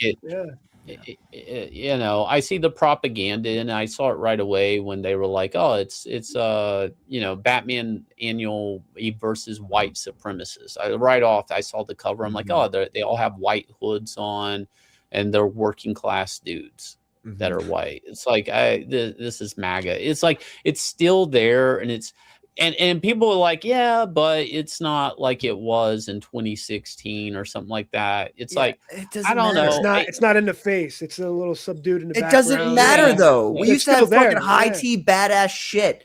You know? That stuff's not there anymore. That shit's gone. And it's, you know what I don't see is, I don't see anybody like that's who's the right wing conservative working at DC or Marvel. That's what I don't see. And I would say Mark Miller when he does stuff, but then again, he can like, but Mark's doing his own thing. I don't know if Mark can work at Marvel and DC today. I don't know if he could probably, but he'd probably have also a stampede of people trying to cancel him. Yeah. Well, the only way that we've won is that we've found a way to survive outside of the mainstream, because originally it was like, oh, we're going to cancel you, we're going to destroy your life. and we had to survive. And so at least now it's like, okay, we can keep our principles and operate outside of those avenues. Yeah, for sure. It's just I don't. I mean, I'm at a point. It's like I feel like we win by surviving, and I've said this tons of times. But at the same time, I'm also kind of like, that's our win for today, is we survived. And at some point, it feels like, I don't know. I'd like to see this stuff get back into a direct market, but the direct market is so fucked, you know. It's cluttered. So It's cluttered with crap. it's horrible. Yeah, and it's at a. So I say that, but then at the same time, I'm like, that's completely unrealistic, you know. Like it's, and then that's where I basically end up in this position where I'm like, I think the future of comics or the survival of comics is going to be crowdfunding. Oh, it really is. I agree. And I know people, like, we joked about, you know, Jimmy Reyes, right? But you know, and little Jesus is just is Jesus gonna mail them books. You know, he turned one book into 100. Yeah. I mean, Jesus can work miracles, but I don't know if he can fulfill Dragon Rage. And I'm not trying to be blasphemous, but you know, you're right. It's like, No, you're not. Yeah, that was a nice excuse. I know people are like, oh, you're attacking because he's Christian. No, I'm Christian. I'm glad he found Jesus. He can come back. You know, I hope Jesus gives him the confidence to come back and fulfill that book. It's to me, crowdfunding, and I get there's sometimes some people that burn you. Okay, like Jimmy's a great example, but Rob Hunter, another example. Yeah, but I feel like in general we have to embrace crowdfunding for the sake of comics. I've been noticing Marvel, through another company, has been doing art books, and DC now, of the art of this person, the art of whatever, the art of Marvel of this person, whatever. Marvel and DC's dipping their toe over here. There's also a Marvel, like the Alex Ross books, and now the John Byrne X-Men stuff that they're printing. That's not even by Marvel. That's Marvel Arts with this other printing house. Like, there's something very financially unstable with the big two. And it won't be long before crowdfunding, you're going to see the big two trampling and getting. And here's the great news, though. We're ahead of it. Okay. Everybody needs to realize we're ahead of it. And we need to see this. Like, you know, we saw a big YouTuber come in and try to make all the money he saw Comicscape making. We need to be smarter and realize when a foreign entity or a threat comes into our ecosystem, because it's going to happen. Yeah, I feel like we're going to see Marvel and DC jump in crowdfunding, and I feel like I saw it happen with Archie. Most people don't even realize this happened, but Archie got bullied out of crowdfunding because they did do a Kickstarter. And they got bullied to hell, and they shut it down. Yeah. You can probably find articles on the beat or stuff. And that's probably the only reason Marvel and DC haven't full on went into crowdfunding, is because they'll be mocked and ran out of town by SJWs, pretty much. Because that's what happened with Archie. They were like, no, Kickstarter's for creator-owned books, not corporate-owned books. So it's not giving a fuck is the secret to all of this? Because, you know, there is that, like, you know, oh, we're going to destroy your company from these SJWs. So is it just not giving a fuck that saves crowdfunders? I think, like, there's some of that, but I'm just saying, I think, like, eventually we're going to see just corporations. I mean, Eric's a great example. That was a corporation kind of crowdfunding, you know. What does that do to local comic shops, though, you know? I don't think Marvel and DC really cares. No. I mean, if the shops get down low enough, they're not going once they start crowdfunding, though, the big two, I think they're going to get more priority. That's well. So, what do you make then in regards to all this, Shane, of the concept that I'm going to try to rope it into a couple things. One, that the comic book companies were kind of like fronts for the mafia, which is like this theory that people have been floating around, and I think there's some Marvel Marvel. Yeah, there was something about Marvel that was pretty specific. But then also that that they're essentially just sounding boards for what they can produce in movies. Like how does that all wrap into all the crowdfunding aspect of it? Well, in crowdfunding, okay, so how I'm sorry, it's not crowdfunding it's a for vague them is question. they're basically going to get rid of all risk and a lot of the overhead, and I think they're 100% okay with it. They'll still get their research and development out of it. It's easier to know what to manufacture for them. Hello? You're there. You're here. Oh, my computer screen went black. Sorry. It's easier for them to know what to manufacture, which is a big deal for them. It's a direct to customer model. Like if Marvel could do what Eric July did, and they knew that they wouldn't get publicly humiliated or look like they're bankrupt. It's the optics really keeping them from doing it, in my opinion. Okay. It's but I don't know, if they get down to a point, they may not care about the optics of it, and I don't know. They're kind of doing it through these little art book umbrella things now. Like, oh, it's an art book, so it's okay. It's like, It's kind of like they're know. dipping their toes into the water a little bit. To Yeah, see, like, I mean, let's you put can go to this out and Kickstarter see. and you can go to Kickstarter and see the DC art of this person or that person now. But it's not ran by Marvel officially. It's ran by like a third party.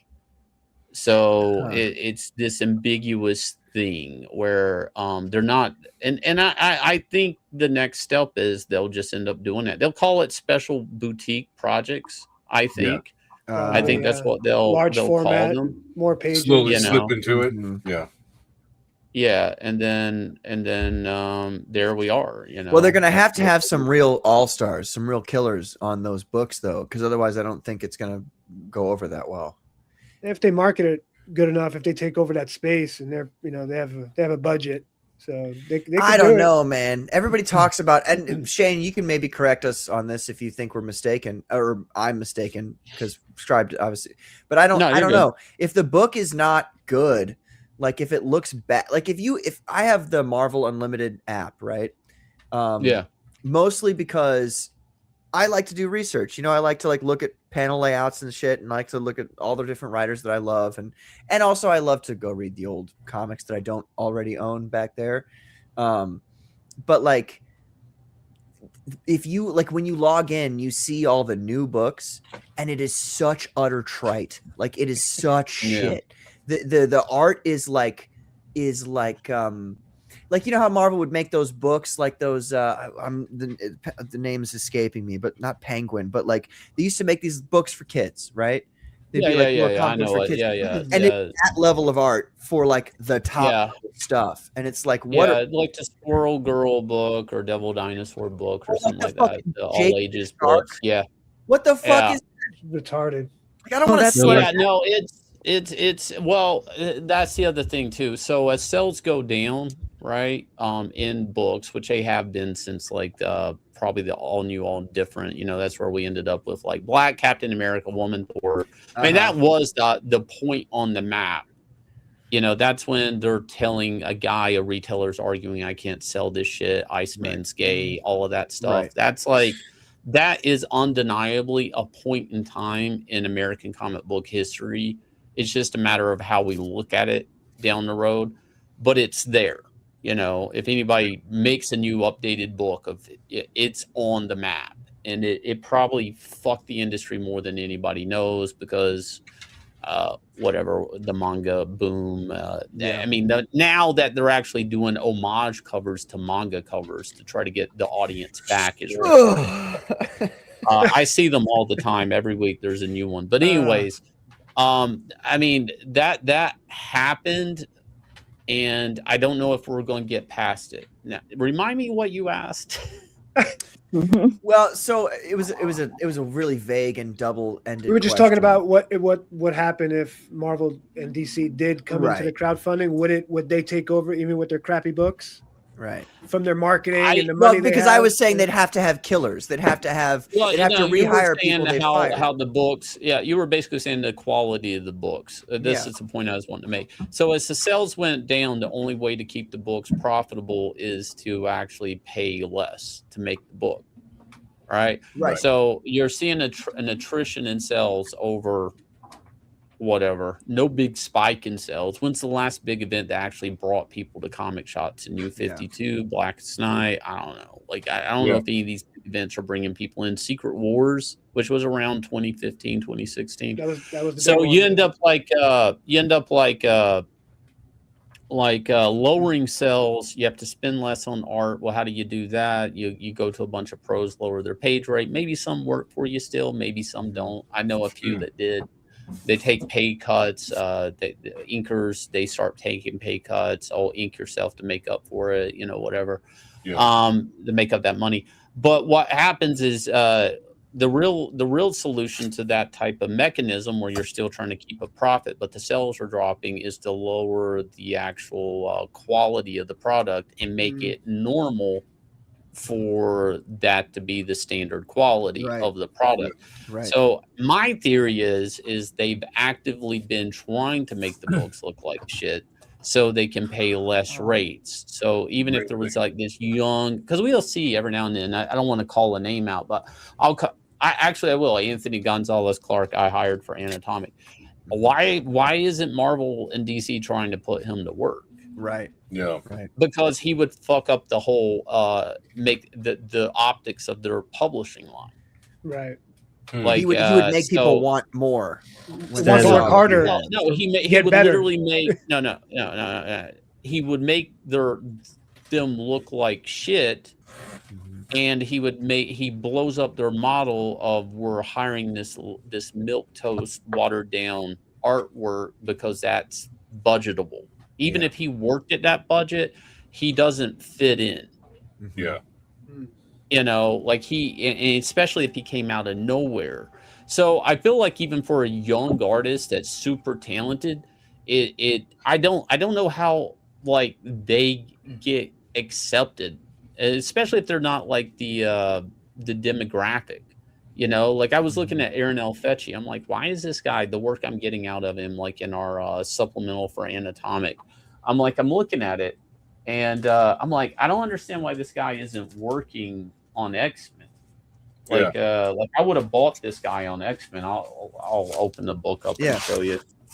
Go full screen on me. And it's like and if I had to answer, I would just say Aaron's not working on X-Men because I don't know. I'm trying not to find a spoilery page. Aaron's not working on X-Men because it's bad for Marvel. So if I look at all of this, I just don't understand why did Aaron L. Fetchy never get in at Marvel and DC? Because he's too high T now. Are they just unaware of him? I mean but that's what I'm saying is there are higher quality artists that exist in nature and in the world, and it's just like I feel like Marvel's actively trying not to hire these people. Wow, not because of Comicsgate. I think like if Aaron El Fetchy turned in his portfolio, I mean he could make up a pen name and they wouldn't even know it's the same guy. Why isn't this guy working? I just think he blows up their publishing model, and which is it sells 20,000 copies. It looks like shit, but it only costs us this much, so it's sustainable. How is that? Go ahead, Carmen. Last year, remember Sword of Azrael? Azrael is one of my favorite characters, and I feel like he was not done justice. But anyway, last year they released a miniseries, a new Azrael miniseries, and I was excited. I checked it out at my local shop. I opened up the book, and the interiors were so sloppy. Like the style was so loopy. It looked like Narwhal drew it. You know what I mean? Like literally, I'm like, I can't even buy this. Like this looks ridiculous. Like there's no testosterone in the art anymore. Frederick, put that on his permanent record as a positive aspect, please. This is the first time the permanent record's been used for. I got a gold star next to your name, Carbon. But you kind of hit the nail on the head there, like that everybody forgets. And this is actually the biggest X factor that is killing the American comic book market. And the reason why comic shops are going out of business, they don't need, Marvel and DC don't need you to buy it, Carbon. They actually just needed that retailer to be an idiot and buy the book that looks like Narwhal. Right. And that's actually why comic shops are going down, because they buy, and it's not because the comic shop guy doesn't have an eye for shit. It's just there's so much shit they're being thrown at to order, and it doesn't even matter. Sometimes they just switch artists on them. Like they think they're ordering this guy and they get this guy instead, and it's not returnable. So, I mean, that's where it's like what we do in crowdfunding is so unique and so special, is like we are selling direct to customers. Okay. And when people are like, yeah, the crowdfunding numbers are nothing to the American comic book shop numbers, it's like, yeah. Those are guys that are willing to put those things in back boards and sit on them, and they're sitting on the shelf, or there's damaged copies that nobody buys, or they're qualifying for to unlock a cover. They're not a sell through.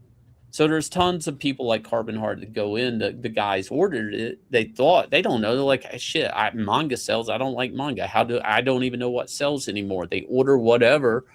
Customers walk in, they look at it, they pick it up, and they put it back down. They walk out with nothing. And and over enough time, those shops are going to go out of business. Some shops they go out of business. There's less comic shops today than years ago. Yeah. Well, this actually, it's a great segue into, we're talking about crowdfunding. So you and Yanzi are making a new crowdfunding platform. I have a couple questions. Yeah. The most important is, one, what inspired you to do that? Two, obviously you're aware of FMC. What is it about FMC that was dissatisfactory to you to encourage you to make your own platform? Wow. All right. So I'll tell you the history of us making 9 Lives comics, and then I'll work off of that. Let's go. Buckle basically, up, folks. all of this is about my intentions, not about what I've done or what I haven't done, but what my intentions were. Yeah. When the shadow banning happened, it was first on Inglorious Rex 2. It was on my sign-up list. I contacted Indiegogo. They assured me to launch my campaign, it would be fine. And I'm like, I don't know, my sign-up shadow banned. This is weird. And I launched shadow banned. And we were actually trending on Twitter. And through the shadow banned, at the bottom of a campaign, because Indiegogo would have campaigns at the bottom that the algorithm would trigger because they're popular. You could see Inglorious Rex, but if you clicked on it, it'd take you to a cookbook or a pot or a robot thing.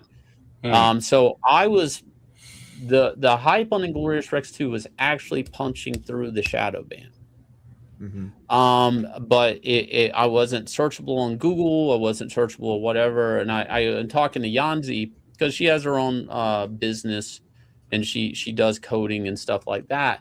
And I said, okay, so I go, how do we get around this? And she's like, you can't.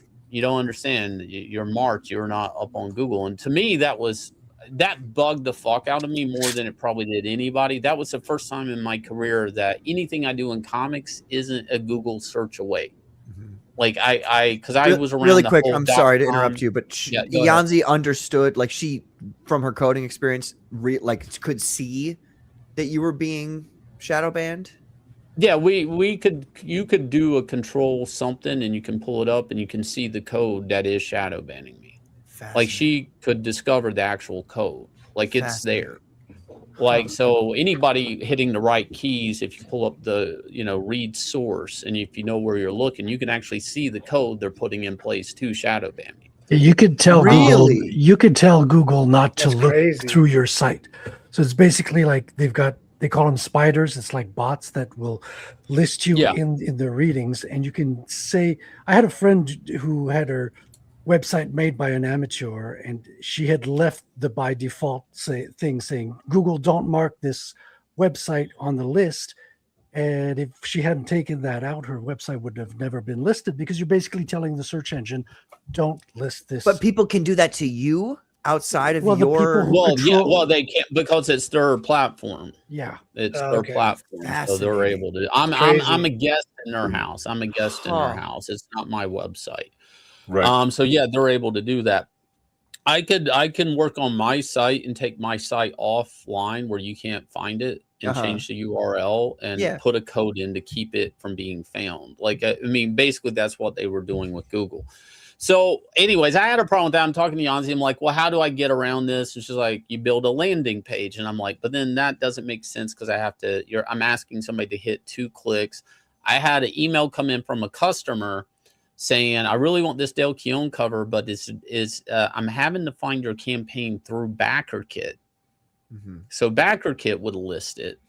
And then you hit BackerKit and it would take you to it. And the guy says, is this fraudulent? Are they going to steal my credit card information? I'm at this point where I'm like, I have guys afraid.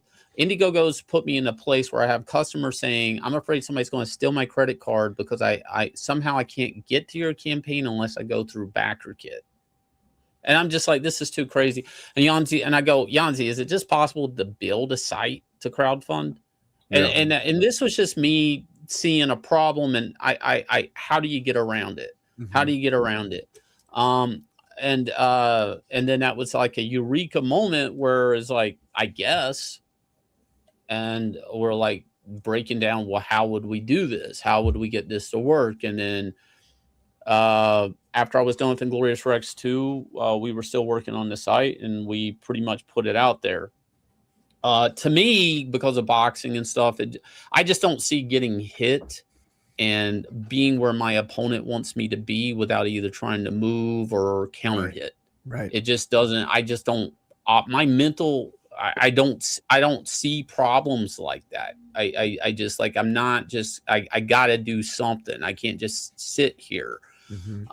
So we did our site, and people eventually migrated off Indiegogo to our site. Our site was never built for other people. So what we were starting to have, and I think it even came up when Cecil got kicked off of Indiegogo, is they were on the Jack show. I wasn't there, but they were on the Jack show saying, well, yeah, maybe he can be on 9 Lives. Maybe Shane will host you.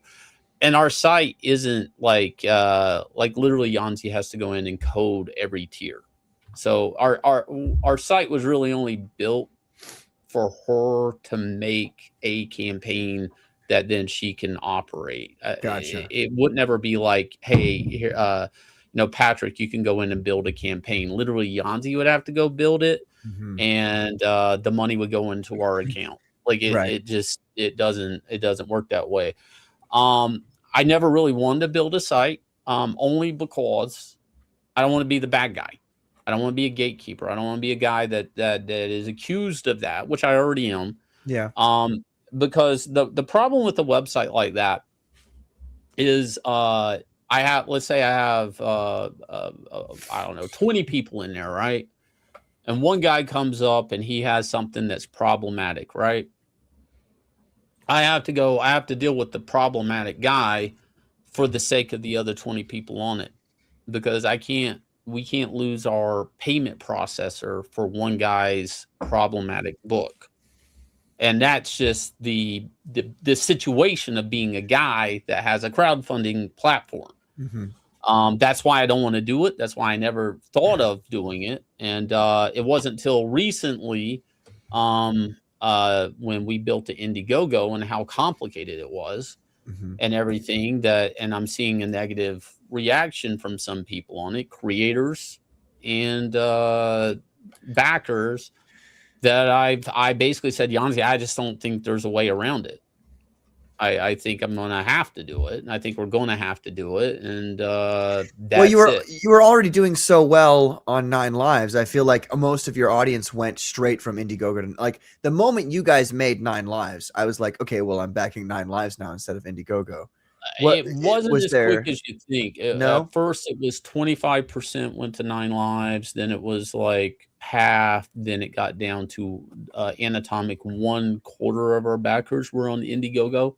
Really? So we've done it over time. It wasn't a direct you know, I always ran Indiegogos. I didn't want to force anybody to migrate to my site. I wanted to give them the option. I feel like if you try to force a customer to do something, they may actually just protest because you're forcing them. So I never wanted to, you know, say you can only buy, because I remember I was on with Eric and he's like, why are you still doing Indiegogo? And I said that and it just looked Latin to him.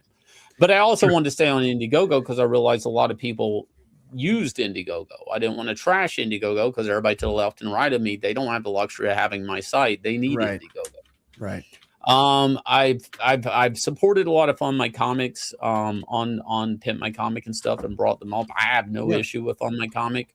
But it really doesn't matter what I think of Fund My Comic. It really just matters what people who are buying books think about Fund My Comic. It doesn't really matter what I think. I don't really have an opinion on Fund My Comic one way or the other. I'm not. If it was up to me, I wouldn't be doing this at all. I have this conversation with Yanzi a lot, and this is my gut, and I've learned to trust my gut more and more. But I have a feeling that that this is necessary for me to build this site. I don't know why. It's a bad gut feeling. That doesn't mean anything's looming or anything, or there's something, you know, happening at Indiegogo. I just don't really see. I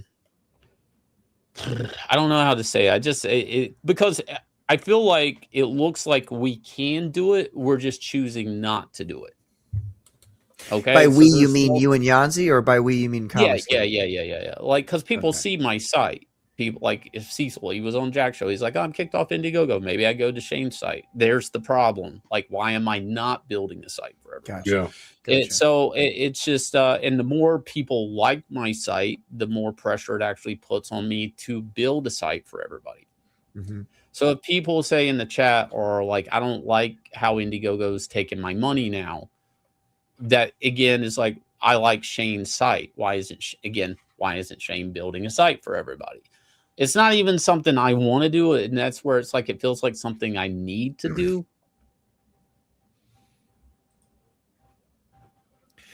Yeah.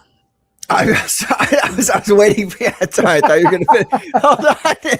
I was waiting for you to finish. I thought you had more thoughts. No, but it's like, I don't know. I wish I could explain it a different way, and that's it. Because everybody, I mean, maybe it'll make money, maybe it won't. And dude, maybe it won't raise enough money for the utilities it's going to take for the site to work. So, first of all, let me say hello to JJ Trujillo here. Thank you, JJ, for being here, man, brother. Thank you. What's up, JJ? Good to see you guys. But I don't understand. I guess I just don't understand like what's the problem with that. Go ahead. Let me end on this one point. And I can build the site, but it's really going to be up to the creators and backers for this site to sustain. True. That's the truth. I need everybody to understand. Like, it's going to need support. It's going to need people because the site that we're building is going to take a lot of server costs and development costs and stuff like that. And it's going to have a yearly built-in bill. We're going to take like a percentage like Indiegogo and stuff. And that percentage with your backing is going to operate the site. I don't know if we'll ever make it.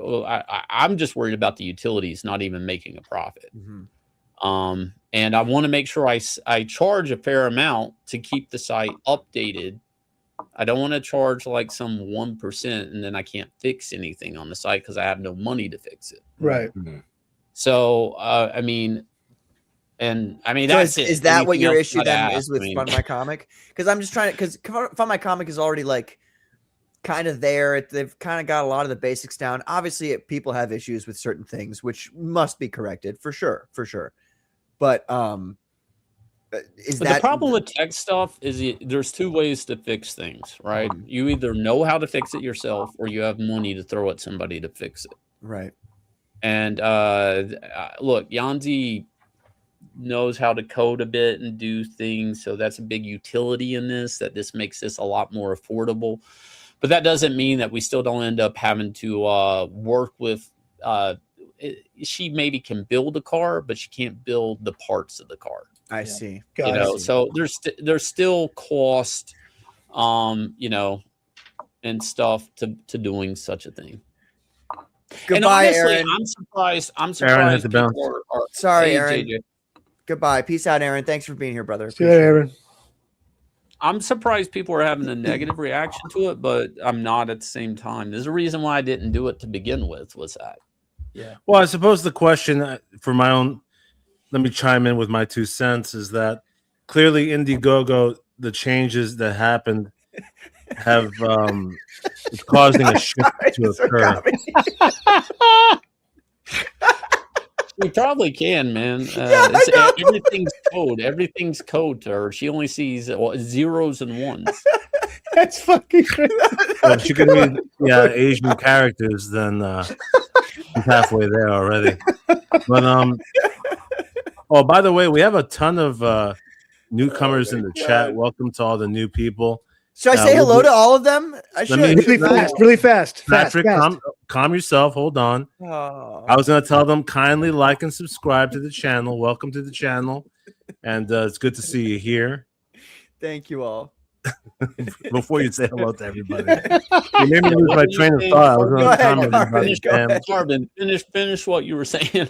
Yeah, the Fund My Comic thing. Oh, yeah. Indiegogo now is like on its way out. A lot of people don't want to be using it anymore, clearly. And then Kickstarter. When you say that, do you mean customers or creators? Well, both. A lot of creators now with the new campaigns and the second chances, they're having issues with it and they're being vocal about it. And then the customers, myself included, like I just don't like the way the site operates anymore. It's just it became cumbersome. I mean, it's not like it's not impossible, but at the same time, it's like, okay, I don't really prefer it anymore. Fund My Comic is a better experience. Actually, as it stands right now, Fund My Comic is the best experience. The best experience between Once you make a login. The available options. Yeah. And so yeah, I mean, it's clear that Comicsgate as a whole is going to have to find a new home. You know, so whether it's Fund My Comic or anybody else who comes up with a new idea that's just the better user experience. I mean, it could be Shane, could be anybody else, to be honest. Yeah. But also, Patrick, if you would allow me before the night ends, very briefly, because this is important. We have our brother here, Frederick Guimont. Speaking of Fund My Comic, Rappel Second Chance campaign launched today. Let's go. And let's take a look at this. You have another opportunity to back this book with new updates. Frederick, anything you want to say about it? Yeah, so we're just about to go to the printer. I'm like, the whole comic is complete and done. I'm just doing like the final stuff that goes in the back of the book and final edits on that. So I figured it was a good time to launch the Second Chance and give people an opportunity to back it before we go off to the printer. This is going to be printed on old newsprint style, like at Pete Samedi's print press. Nice. So cool. We got 3 cover options that are there right now. There was one special one last time, but that one's not available anymore. We've got a newly covered, redone version of cover A. That's fun. Yeah, this looks great, man. I'm getting this. Yeah, me too. Yeah, and you also have the option to get all 3 covers, and it's basically the same campaign as last time. It's just one last chance before. Are you we head giving off. the same stretch goals that people who backed the first campaign? Are you? Good question. Yeah, when you scroll down, you'll see we have the 4 trading cards of the 4 main characters that people have voted for on Twitter. And so we've got those by default. Everyone will get those 4 trading cards, and for every like $1,000 mark we get, I'll add another trading card. Amazing. So hopefully we don't add too many $1,000, but hey, that's a good problem to have. That's a good problem to have. Yeah. Everything looks like updated, like all the colors. Yeah, look fresh. that's colored now. That big shot with him over the Wu Hong brothers. I don't know. What Yeah, so Ross the Red, also known as real name Ross Campbell, has finished coloring the book. So I wanted to make sure to show a couple of the action scenes with Rattel, the main superhero. I didn't have those at the first campaign because we were showing the beginning of the book. The first half of the book is kind of the intro of the character, getting to know how he becomes this superhero. And the second half of the book is the action scenes with the kung fu fighting and the action and all that good stuff. Perfect. Amazing. So, cover A with the new fresh coloring job is the first option, $21. Yep. You have a beautiful view of the. Chad who hasn't gotten this yet. This is the last chance, and I highly recommend it. First book by Frederick Guimont, rising star here in CG. And let's take a look at the trailer for anyone who hasn't seen it.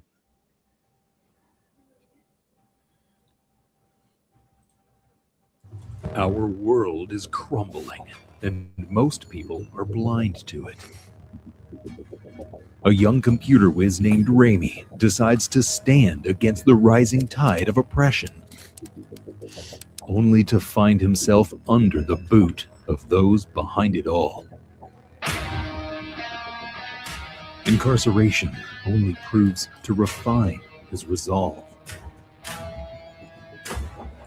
Divine intervention takes away all fear from him in order to fix a broken system that enslaves us all. There comes a time when good men must ignore bad laws. Raimi dons a mask and becomes Rattel.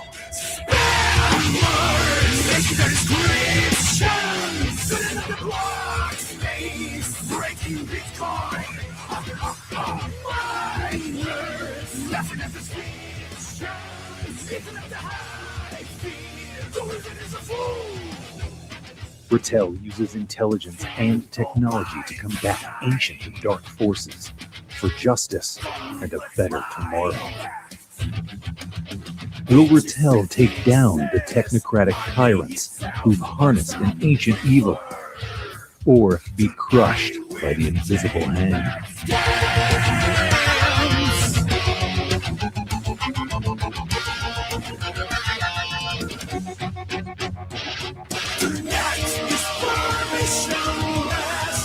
Nice. That updated trailer, dude. Very sick. Very thanks sick. to Sean Salter, Salty and Savage.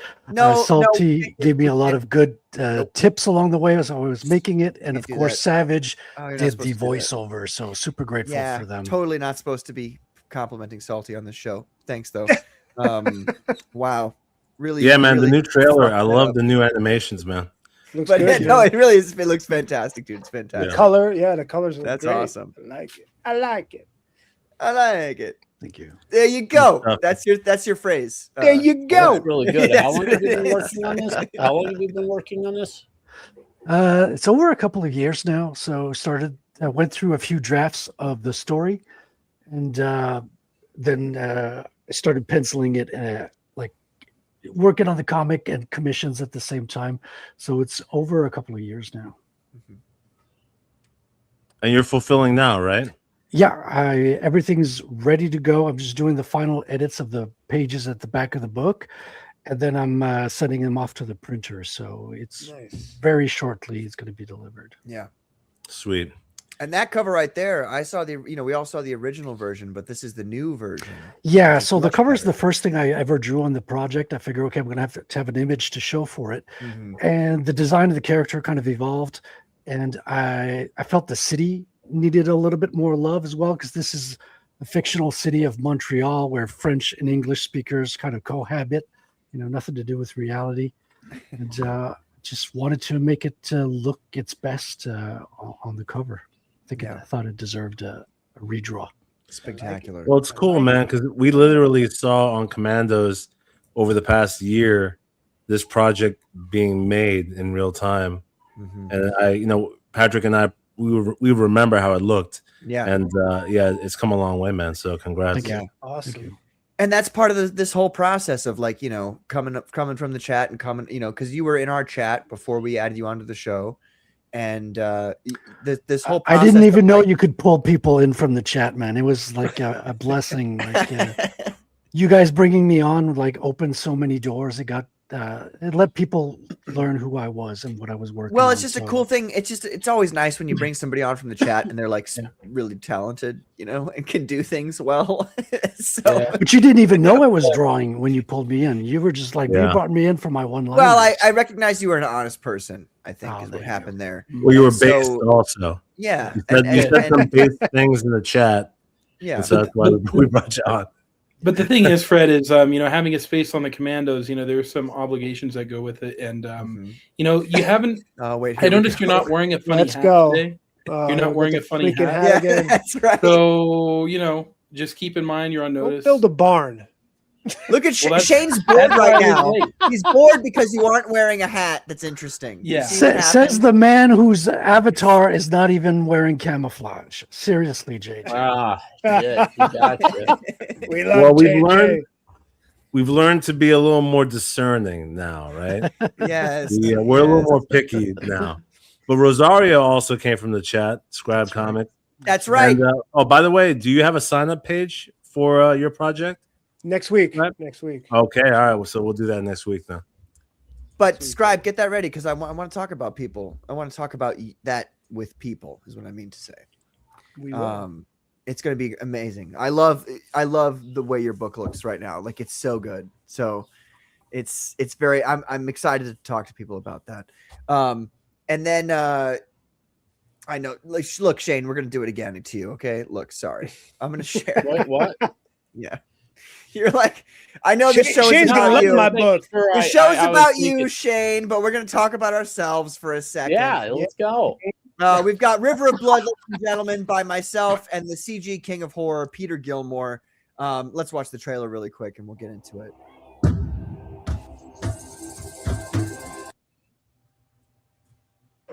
Or not. Great. Come on. Okay, well, ladies and gentlemen, River of Blood is Good job, book Lacey. written by thanks, Internet. Wow. I'm Patrick, trying to don't you impress have Shane the Davis don't you and have you're the trailer fucking- uploaded on StreamYards already that you can? Yeah, I just sure watch? do. Hold on a second. I'm Oh, such a Wow, fucking your blonde retard. is really showing, Patrick. He's fired. So stupid. Here it is, ladies and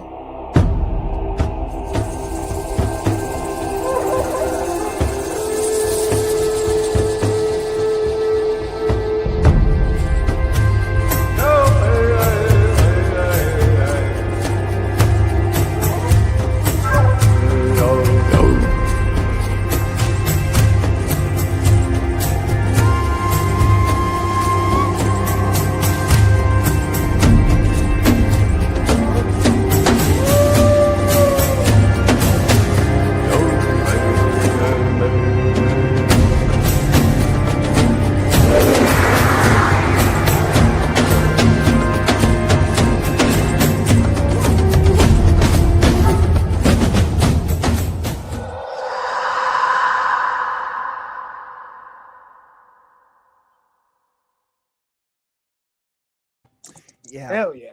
Hell yeah. River of Blood. We're still waiting to get to 90 backers to show the transformation page of the Wetiko. It's a double page spread. One that happens right after another double page spread because fuck you. We're gonna do that. But I've got Peter on this. Peter's doing such a fantastic job on this. A lot of the work you're gonna see on this FMC page is actually like really like before we've really gotten into it work. I'm like, this is probably the most indicative image of like what Peter's work looks like on this book.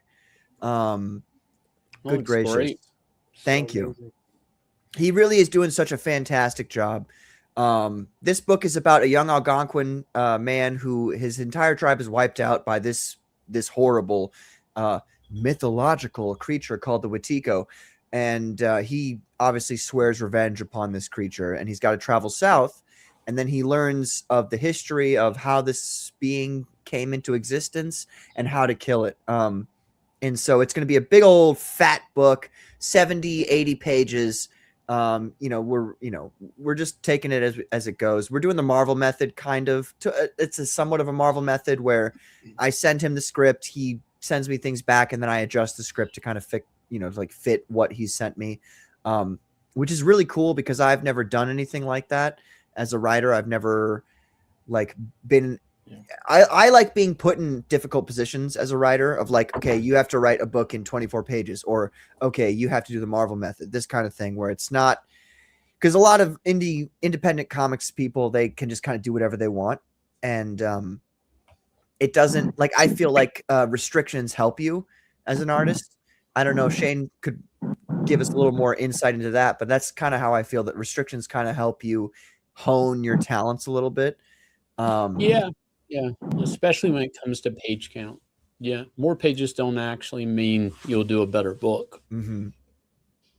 And so but I will say that this book is going to necessarily need at least 60 to 70 pages, just because it's almost like two stories in one. This right here is the deluxe edition, which is the one I would recommend everybody get, because it's not only this beautiful, spectacular environmental, double cover spread here, but it's going to include all of the concept art, which this stuff, like everything you see here is like stuff that's run of the mill, but you're going to see a bunch of stuff that we've done behind the scenes that you haven't seen before that adds up to this book that we're making here. And I'm really excited for it. You can also at the same time grab the Phenomenon Alpha collection, which will include the last few Phenomenon comic books. And so I'm just really excited for people to see this book. This is going to be my best and Peter's best work that we've had to date. And again, like I said, this deluxe edition, this is one of the problems with FMC that we're trying to figure out, is like how to do add-ons, how to get, like, oh, I want, cover C, but I also want everything else, or I want cover A, but not cover B. So I had to make a bunch of different, like I did all the permutations of options you could get with this campaign. That's the biggest problem I would say with FMC right now, is that you kind of are forced to do that. But I think the folks at home at least have been happy that they've been able to choose exactly what they want. It didn't take me that much more work to add these different options. And also, if anybody is interested in some original art, we have the original art for the cover A, which Peter is selling. And he's gonna, if you live in America, he'll send it to me and then I'll send it to you. Don't worry about the shipping, we're taking care of all of that. But you'll get all of the covers for the book plus the original art. And so yeah, this is going to be literally both of our best works to date, because we're only just getting better. So back that if you guys get a chance. And we're really excited. Well, it's because you and Peter have really good chemistry. Like, you guys have worked together for a long time. You're good. You guys make a great team, and it shows. Thank you. How long have you been working on that? Because last time I was on stream with you had a different book. Yeah. Last time when I was on stream with you, it was Minotaur, Phenomenal Tales #1. This is Phenomenal Tales #2. And so, I mean, long story short, I've been wanting to write a story about the Wetiko, that creature, since I was a sophomore in high school. And I wrote a short story about it, which will be included in the deluxe edition, like that little short story that I wrote. It's all prose. It's not, but you've been working on this story for a year now. That's pretty cool. Well, we've been working on River of Blood. Like I mentioned it to Peter, I would say. No, I mean, since you're a sophomore in high school, I was saying. Oh yeah, no, I mean, yeah, since last year. Wetiko. When you're Fuck you. Fuck you. No. Since prom. Right. But I mentioned it to Peter when Peter did one thing for me for Phenomenon, and I was like, hey, do you want to make a whole book with me? Right after the first commission he did for me, and he was like, no. Naturally speaking. And then we worked together a lot more because he was the colorist on all of Phenomenon as it's been going forward. And I think he realized, like, okay, Patrick pays his artists, and he's serious about making this stuff. So then he was like, okay, I'll do this. We'll do this book together. And so we've been talking. We talked about it, and then we really, really started hitting hay on. That's not the way I want to phrase that. We really started. The truth is coming out now. Banging on all cylinders. Love is in the air. In I would say September of last year is when he was like, let's move forward on this. And so like I had kind of consigned it to the dustbin. You know what I mean? Like, oh, this is a pipe dream. I'll do this later. I really want to tell the story about the Wetiko, but I'll do it later, because Peter didn't want to do it when I originally approached him with it. But then he was like, let's go, let's do it. So it's been like, I've had to really get into full gear of like, fully finishing the script and making everything hunky dory so that I can send it to him and get pages from him. And so we've been working on it for that long. It'll most likely, I've been thinking about it a lot. I don't know what's going to happen, but I feel like we're going to close the campaign somewhere in late May to June. We might do a second chance campaign. Well, no, more appropriately, we will 100% do a second chance campaign, but it'll be the same campaign as Phenomenon 3. So we'll just combine those things together, because at the end of the day, the money that it takes me to pay artists to do things all comes out of my pocket anyway. So it's like, we might as well, just do it a second chance with the same time as 3 and knock those out at the same time. Because shipping costs are a big thing too. Shipping is horrible. And I want to try to I think it's been going up lately too. I don't think it's where it used to be a year or two ago. Yeah, it's murder. And so, but anyway, this book I'm super, super, super excited about, because I really do feel like we're both kind of forcing each other to do our best work. And I think this is going to be one of the best. I think it's going to be one of the best independent comic books to come out in 2026. And I know that's a heavy statement, but I really do. I said that too earlier this year, or when you launched it, that based on the art and just the style, once we saw more pages of it, me and Frederick have sung our praises about it being very marketable, even outside of CG, because of the whole native landscape feel to it. Yeah. And the kind of anyone who's into nature and like a woodsman would appreciate it. So yeah, it has wide appeal. Like I could see it get it translated as well, and it's seeing a larger market than just our indie space. So whatever you're putting into this right now, I think it's got a long life. Personally, Peter's killing it, man. Yeah. Oh, and from what you guys have said, I'm just like I'm doubling down on okay, I've got to make this as literally as good as I possibly can. So yeah. And it's cool too, because I can't remember what the benchmark was, but there's actually I don't know if you saw that Indian girl, Shane, there's going to be a blow up doll. Actually, it's oh wow, man, not quite. I mean that's like the best. I mean, after we've done what we've done to them, we got to make sex dolls, right? Does she come with a knob of corn and a feather? What is she? I mean, well, now we can have. I mean, basically, the grape can't stop just because of genocide. We gotta keep. I mean, what type of losers do that? They can live on. That's right. If you back the lower tier, you'll get the blow up doll with the dot. But if you back the higher tier, you get the one with the feathers. So. No, but hold on. We have Cursed Heart Creations. She can create plushies now of the native characters and the Wetiko. Yes, that would be sick. Do that. There you go. Amazing. Well, and of course, ladies and gentlemen, we can't end the show without again talking about Glorious Rex number 3. We got to go through this first. Because you brought it up. What? We're talking about Southpaw. Oh yeah, I was hoping you never answered my question, and I wanted to know. Yeah. I had to go. I knew I filmed myself. All right. So the problem with me being Southpaw, I shared a video, is I'm completely off balance. I had been orthodox my whole life. Now this is me with my arm brace on. Now I won't put a pad. I won't put a glove on that hand because I can't hit with it. Right. Now my legs are completely, they don't know what to fucking do, because it's everything's backwards, and so I'm having to stand in a left-handed stance, and Muay Thai, you usually keep your left leg light and all your weight on your back leg. So now my light leg has to be my support leg. Everything's backwards. My weight is shifting. Now you're gonna watch me almost fall over.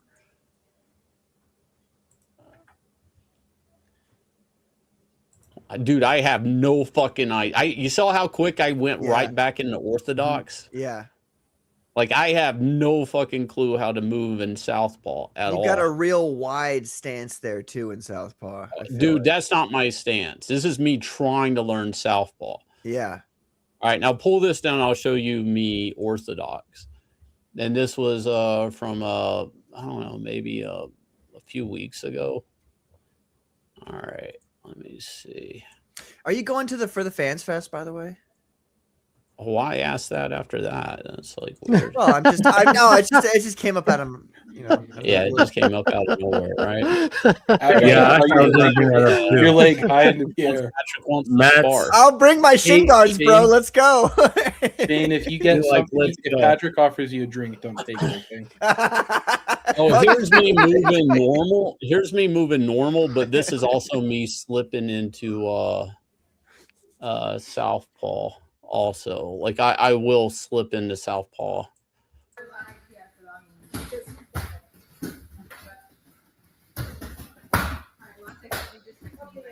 Yeah.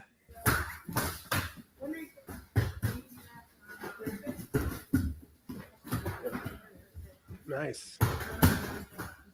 I mean, I'm pretty fluid Yeah. now that I've done southpaw, but I will only stay Leave in your legs southpaw. open for a takedown, though.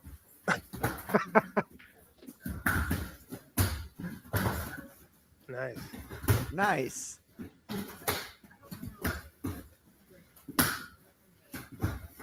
I hate southpaws, by the way. Have you ever wrestled, Shane, or no?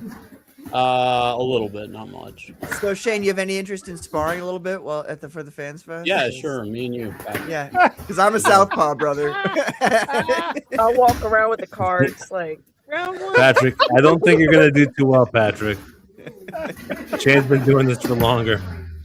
Way It's long, okay. yeah. I'll still get a big old YouTube, lots of views if I get knocked the fuck out. That's fine. Oh, speaking of For the Fans Fest, You know what I'll do right there, Patrick, is I'll retreat in the southpaw, which is real common. So I'm in Orthodox here. Watch, I'll retreat in the south. See, I just There it did is. that Yep. switch. Yep. Yeah, so I still picked up and will incorporate southpaw, but it's like I don't know, it's like more of a transition move. Yeah. And I will not stay in southpaw. I fucking hate southpaw. That's it because I have a dislocating shoulder on the left that dislocates a lot. So like I switched to southpaw Did you because fall of on that. it or something? Like what Oh started no, that? it's like it happened like 4 different times. There's a million different reasons why it happened, but long story short, when I went to the ER to get it put back in, they would wait 3 hours to put it back in, and that just destroys your muscle. You know what I mean? So at a certain point, the labrum is just disconnected. The cartilage is disconnected from the inside of the bone and socket joint, and it'll never go back. So I just have to build up muscle around it. So I switched to southpaw because that's a problem that happens to me. But I constantly practice orthodox as well for that reason that you were mentioning there, where like, because being able to take a step back and still be in a position where you can throw something, you make a pocket, then they exactly, go into the pocket, exactly, and you can fire and then you in can that move pocket, back to southpaw, you know, if or orthodox or yeah. whatever's more convenient for you. But like, because I have my crosses, and my crosses, my roundhouses on my right side are actually much more powerful. So like when I'm in southpaw, it's still my front side that's most powerful.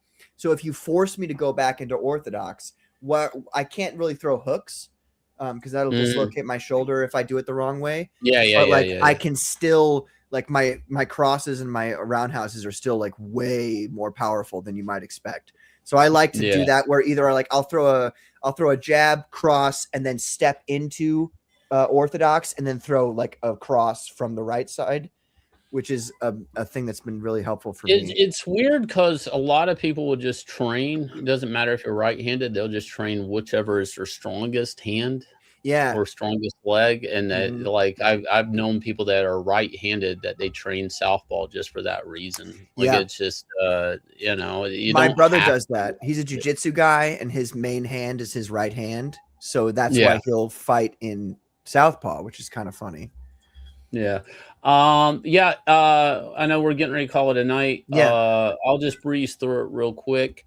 Guys, we're wrapping this book up. Please jump in here, grab a copy. I showed some new colors tonight in Glorious Rex 3. Get on board with that. We have a couple of great places to jump on. We have a 3-book tier that will, if you're a brand newbie, you get the collected edition in that. But basically, it's a King Kong, Savage Kong versus 232.